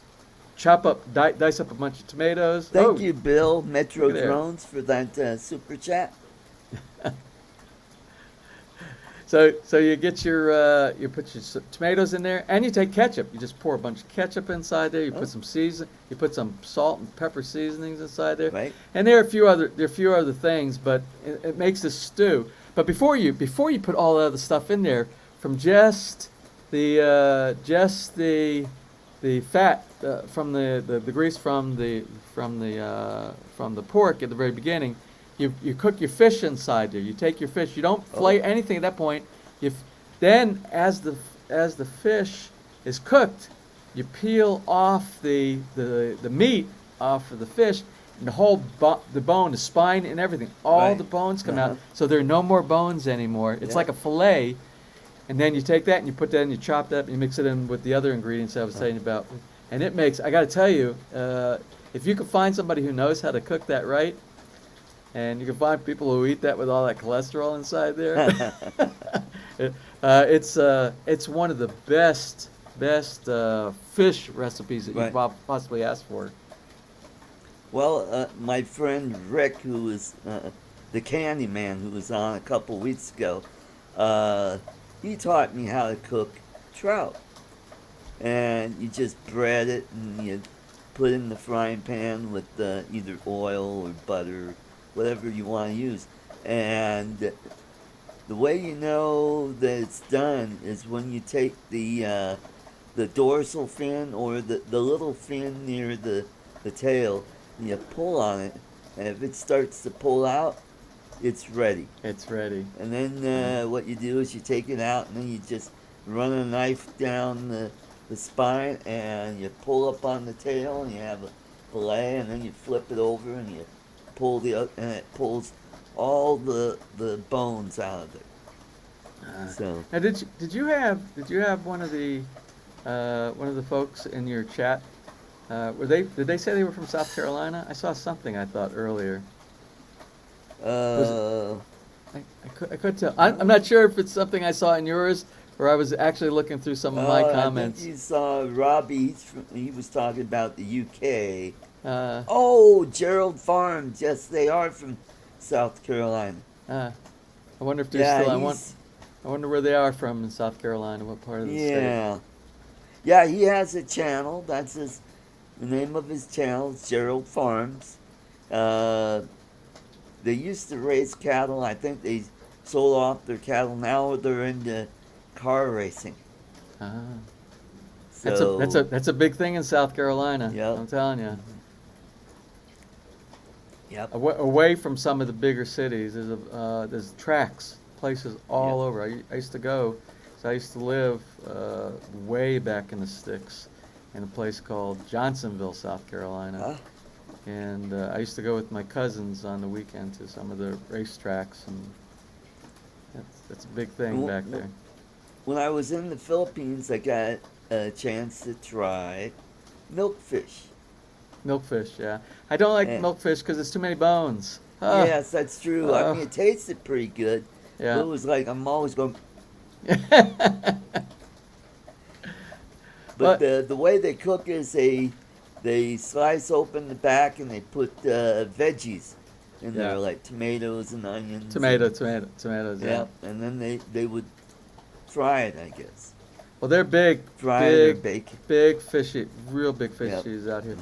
And it's amazing. They can walk around the empty lots around here or our yard, and because our pool builders, and I think I showed it on one episode, but I probably didn't really talk about it much, because they would cook on the sidewalk outside of our property here while they were for their lunch. They normally brought a cook with them. Every day there was a cook here. Right.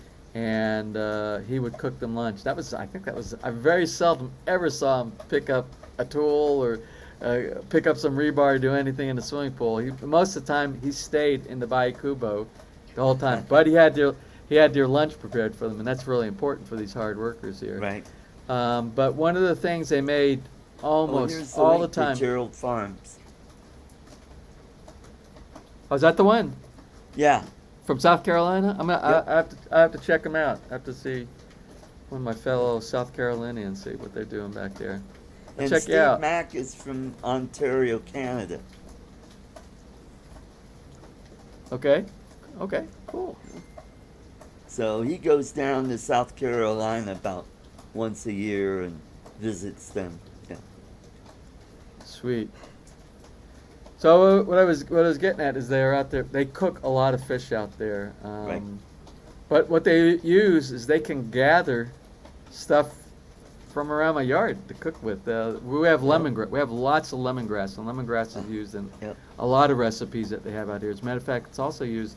I said on one of my previous videos just recently, I think I did, with you can make tea, lemongrass tea. Right. Mm-hmm. And they just cut it. They just cut sections. Maybe half a meter long. They cut Right. 2 foot long, and then they wash it. Then they take it and they tie it into like a bow.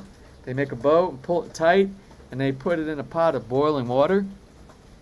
And you wouldn't believe, if you haven't had it before, how strong the lemon taste from lemongrass is. Wow. Yeah, for the tea, and it's supposed to be healthy for you too. But Right. of course, when you're in the Philippines, everything is supposed to be healthy for you when it comes from gardening and trees, and they have all these medicinal And values. they fight still use cancer. MSG over there. Yeah, they do. Yeah, they do. But for the trees and the things that they grow around here, it seems like everything has some type of medicinal value, and so many of them are supposed to fight cancer, and that maybe they do, because a lot of the medicines that we get, they come from some type of tree root, exotic Right. tree root, Mhm. and in Africa or in South America or stuff like that. Oh, I'm from Charleston. Actually, I lived in Charleston probably most of my life, but I also lived upstate a little bit in a little town called Johnsonville in Hemingway, South Carolina. That's Oh. where a bunch of my I family are love their from. brats. The what? Love their brats. The brats? Johnsonville No, brats. I don't think they're made in Johnsonville, South Carolina. There's not much made in Johnsonville, South Carolina that doesn't come out of a paper mill. Yeah, well, Florence isn't that far. It's not very far from Johnsonville, South Carolina. 'Cause that's where, when we had to go to the hospital, we had to go up to Florence. My sister, Now- my sister was born in Florence. I did get to perform at the Comedy House Theater in Columbia, South Carolina. Yeah. Yeah. Well, I went to Carolina. I might have gone to that comedy shop before. Well, and I think I did one in Raleigh, South Carolina, or North Carolina, at Charlie Goodnight's. But I did a lot of one-nighters in North Carolina at Goldsboro and New Bern. I'm telling you, Art, you're missing your calling. in You need to do. Roanoke Rapids. You need to do your live act right here on YouTube. You need to do it, man. You need to do it. And you know what? You know these people that do these super chat donations and stuff like that? I would be willing to bet if you did like a 1 hour stand up or a 45-minute stand up, you'd be getting these super chat donations like this because you know people go to these clubs. You know they pay to go inside these clubs. There's cover charges to go into these places, and you have such kind people also on your channel that come to visit you and stuff like that. I think they would support you. I'm telling you, you're missing a gold mine. You'd be giving back to these people who are looking for this kind of. You need to do it. I'm telling you. Well, you should have seen me on one of the other channels last night. I did one of my R-rated shows on there. I don't think Ness would approve. Well, you got. Do me a favor. Send me the link in the background. I won't. I won't show her. I won't show her. Okay. Send me the link. I'd love to see it. I'd love to see I'll that. send you the link, and I think it was towards the end of the show. So. What was on somebody else's channel or one of your Yeah, channels? it's on Northeast Drones by Matt North. Yeah. He's out of Australia. And I got invited on the show towards the end of the show, and yeah, I just went on this little ditty, and I just had him cracked up. You know, I think drones are really popular in Australia because there's so many of these. Yes. You know, Drone by Oz and Yeah, this. Oz by Drone. I see there's Oz by Drone. I Northeast, keep seeing. and there's Oz Beach Andy, and oh yeah, there's. Yeah, I keep seeing all these Oz things that have to do with the drones. But they got a pretty big area though that they can fly. Yeah, that's true. I don't imagine they have too many restrictions out there. Oh, I know 501. Yeah. That's actually 501 goes right through my neck of the woods out there. Yeah. Well, I used to work tobacco. Oh. He's talking about baling hay. Uh-huh. So I grew up, not for a long time, for 2 years I grew up on a farm. And it was every morning. That was a place I told you in one of my, I think the last time we talked, we didn't have running water in the house. We had an outhouse, and every morning before we went to school, we had to go out and feed the cows and the pigs and the roosters and chickens. I'd like and to the find turkeys. more drone channels in the Philippines. The only other drone channel that I know is Sparkfly Jeff. He's out of Quezon City, and his stuff is beautiful. He flies the DJI Spark, and the video he gets from that is just amazing. And the other two people, well, there's three other people. There's Will Dosovich. He does some drone stuff in the Philippines, and his sister Haley does some stuff in the Philippines. Well, they do drone stuff almost all over the world. And then there's Will's girlfriend, Elodia Gosimfau. She does some drone stuff. Oh, and then there's the guy that Becoming Filipino. He does some drone stuff that's just amazing. Mm-hmm. Yep. But you notice all these names that you're saying, they're all foreigners. They're not Filipinos. Yeah, that's. They're well, all. it's like Sparkfly Jeff. He's the only Filipino that I know that flies a drone. Everybody else is, yeah. And well, I think a lot of it has to do with the affordability of being able that's to. true. That's true. Because drones normally, especially the higher quality drones, they're pretty expensive, and usually without the reach of most of the wages. Well, that they Keith have. at a Jeep, a drone, and an old man. He wants to know what I fly. I fly a Mavic Air 2, and I also have an Autel Evo. That's my other camera drones that I have. So, Keith, what do you fly? I don't know. I mentioned earlier in the show that he flew around the battleship Texas down in Texas, and the footage there was just amazing. Well, I'm a big battleship buff. I uh, love battleships because big gunships, mm-mm. and so when I saw that video, I thought, ooh, So is a Keith is drone's Keith flying is around. Keith from Well, I'll check Texas? that out. Is Keith from Texas? Yes, he is. He's Ah. I forgot where he said he was from Texas, but I think he's somewhere around that Houston area, I think. Ah. Yeah.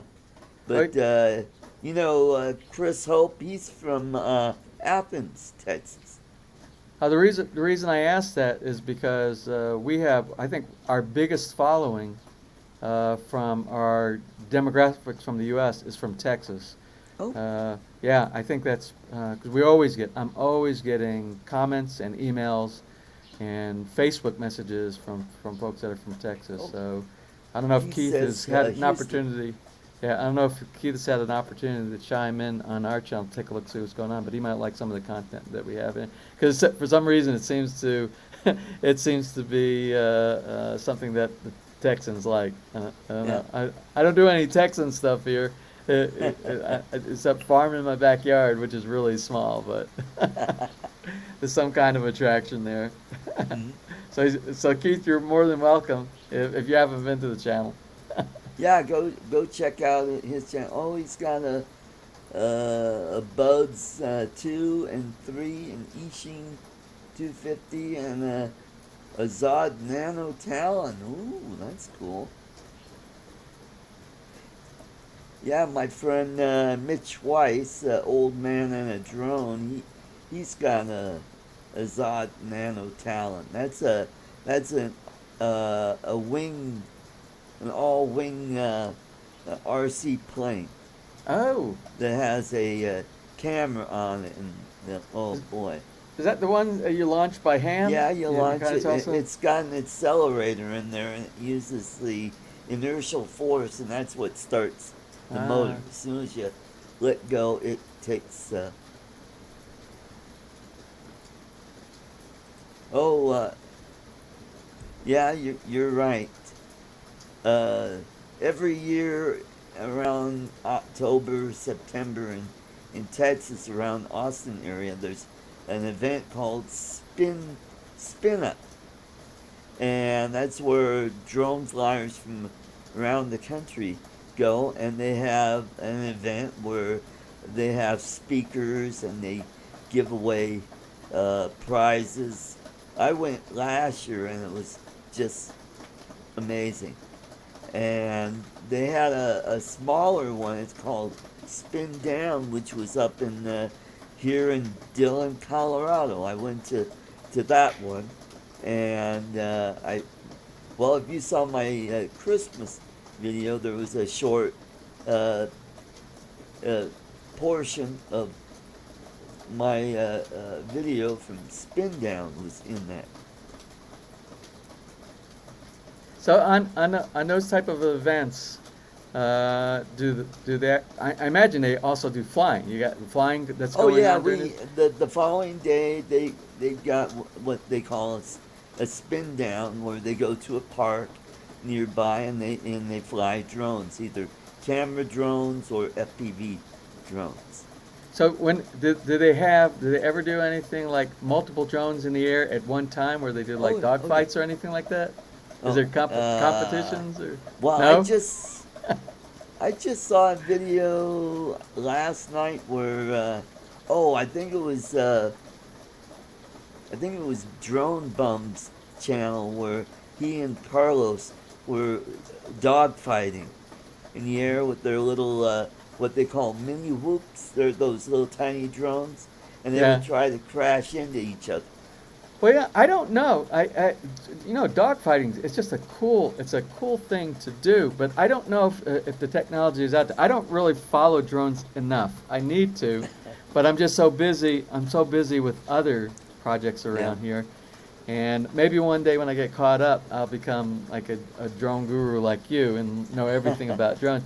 But my question is, do they have the technology set up right now where like you have, you know, in laser tag and things like that, where there's a sensor, there's a transmitter and a receiver, and if you shoot somebody with these laser things, and it sets off an alarm. Do they have that? Do you know that if they have that? No, Wouldn't it be, if they don't have that. you heard it here first, folks. You've heard it here first, all What right? they do have is they do Should I have, copyright it? FPV races where Yeah. they fly through obstacles. They have these rings and they fly through these obstacles, and they have them indoors and outdoors, and they do a lot. But hey, that would be. But a just cool think of it. idea. Yeah, a dog fight, when a guy has, they both have sensors on it, and they both have also transmit, like laser transmitters or something Right. like that. And if you hit the other one, boom, game over. You don't lose your drone, right? Yeah. You don't lose your drone, but you also get credited for the hit, for the kill. Oh. What, Uh-huh. right? I bet you Oh. somebody must have thought about that. They must have Oh, thought here about we that go. already. Flight Fest has Flight Fest.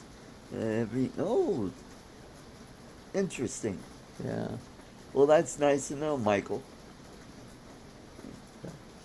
That would be awesome doing something like that, because you're only, I mean, people spend quite a bit on these on these drones, Oh yeah. and you don't want to You don't want be a loser in a dogfight. Well, you know, Ken Herron, he has his own channel. If you follow his channel, he just got into FPV flying. What, about a year and a half ago, and he's crashed his drone quite a bit, and it can be pretty expensive, and he's always repairing his drone because he broke the frame. Or there was one video where they were flying in an abandoned building, and he was like flying very fast, and he hit one of those cement pillars, Oh. and it destroyed the camera. He had a GoPro session on it, and it totally wrecked. And I mean, it killed the GoPro. You know how It hard it killed- is to kill a GoPro. it smashed the lens, Oh. and he couldn't even get the SD card out of it because it damaged that. It's hard. It is hard to kill a GoPro. Yeah. It might malfunction normally, but to kill a GoPro from dropping it, the actual drop, it's tough to do that. I gotta tell you, I have the 5, 6, 7, and 8. I have the 5. The 5 was the original one that I used Right. for building I Villa remember that. Feliz. Well, I used for building almost all of Villa Feliz here. Right. But I took that, remember, if you saw the earlier videos, I am in the cement with the people, with all the pours. I'm walking in. I'm walking along the second story, all the roofing beams. I'm doing getting the air out of all the columns inside there when they're doing and I've dropped that camera in cement. It's submerged in cement before. It's been, it's even when I used it so many times, literally, because every day during the build, I have about my average is 120 clips that I would do for editing at the end of the day for the house build, because I was getting so detailed what everybody was doing inside there. But I pushed the button, that little mylar rubber cover over You the wore button. it out? Oh, none of them. You see all the metal aluminum components underneath it, which made them not waterproof after a while. And I did many of the time-lapse videos during rainy season, sitting on the top of a piece of rebar and the top of a column while they're pouring stuff, and it's gotten full of water before, and it went out and it died, and then after I dried it for several days, it came back online again. Oh boy! But like I said, it's tough to kill a GoPro. I'm telling you. So for him, he must have really hit it really fast. I just recently got a GoPro 5, and I really like it. The quality is much better than the 3. The only problem is when I go to render it onto YouTube, it takes forever to upload. because it's in 4K. Oh, I have why? to- Why do you do? Why are you doing 4K? Well, Oh, because because I want, because of drone. You want drone video in 4K. Yeah, I understand. Yeah, well, I don't do. I only have one or two out of my. I don't know how many videos I have online. It's like 900, almost a Yeah. 1,000 videos.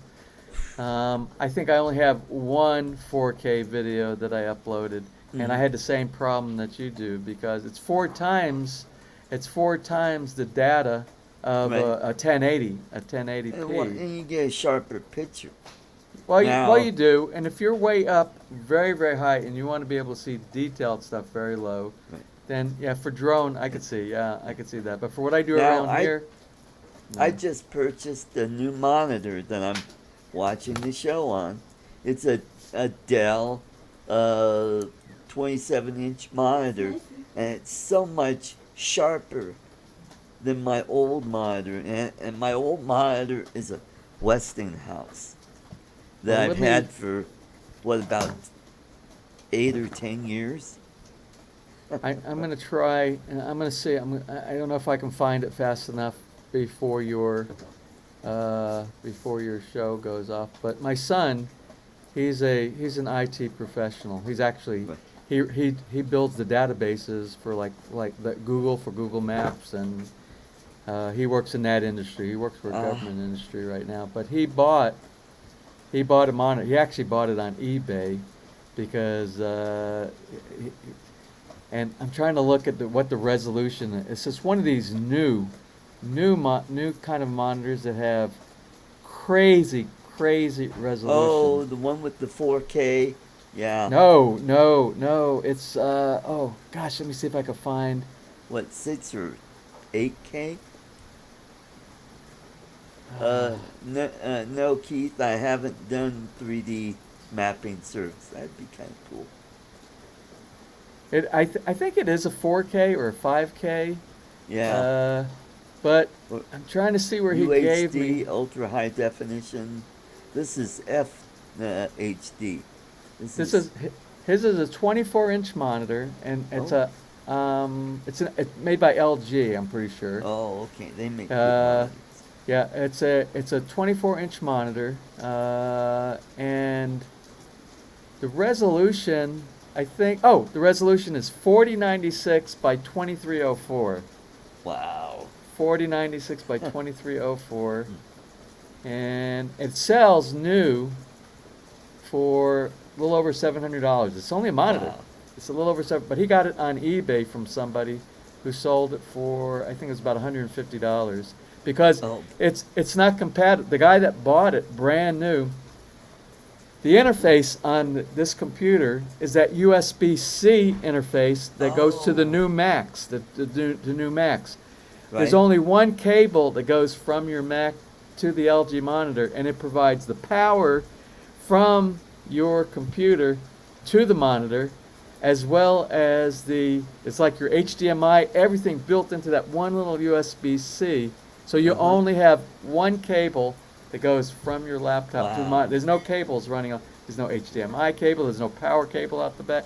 It's all everything on one link. Well, this monitor is HDMI, where my old monitor was VGA, and I had to use an HDMI adapter to hook up to my computer. So what I did, Well, I was sold on that monitor until I said, well, I can't get it shipped from the U.S. Because it was too expensive for the shipping and the customs. So I looked on Lazada. They sell it on Lazada here, Ooh. but in the States where it's a little over 700, in the Philippines on Lazada it sells for $1,500 for that same monitor. Yeah. Huh. Yeah, it's the LG 27 Mike Delta 5 Kilo Alpha. Oh, I think that's a 27-inch, the 27-inch equivalent of the 24-inch that he has. Yeah. So anyway, I thought that was interesting. Well, James, we've done about 2 hours and 20 minutes. Oh, too long. Time to go. Time to go home. So I want to thank you, as always, for coming in. We'll figure out how to get this music working maybe tomorrow in the morning before I I do my other show, I'll get that figured out. And I want to thank everybody in the chat. Keith, Michael, who else?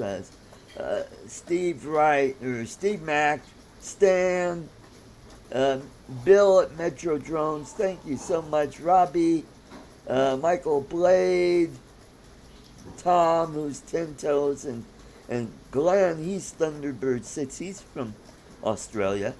And Northeast Drone Productions, that is Matt Northeast is his name, that's his channel, he's out of, and UAS, Matt, his regular drone name is Drone Worship, he just keeps changing his name every week.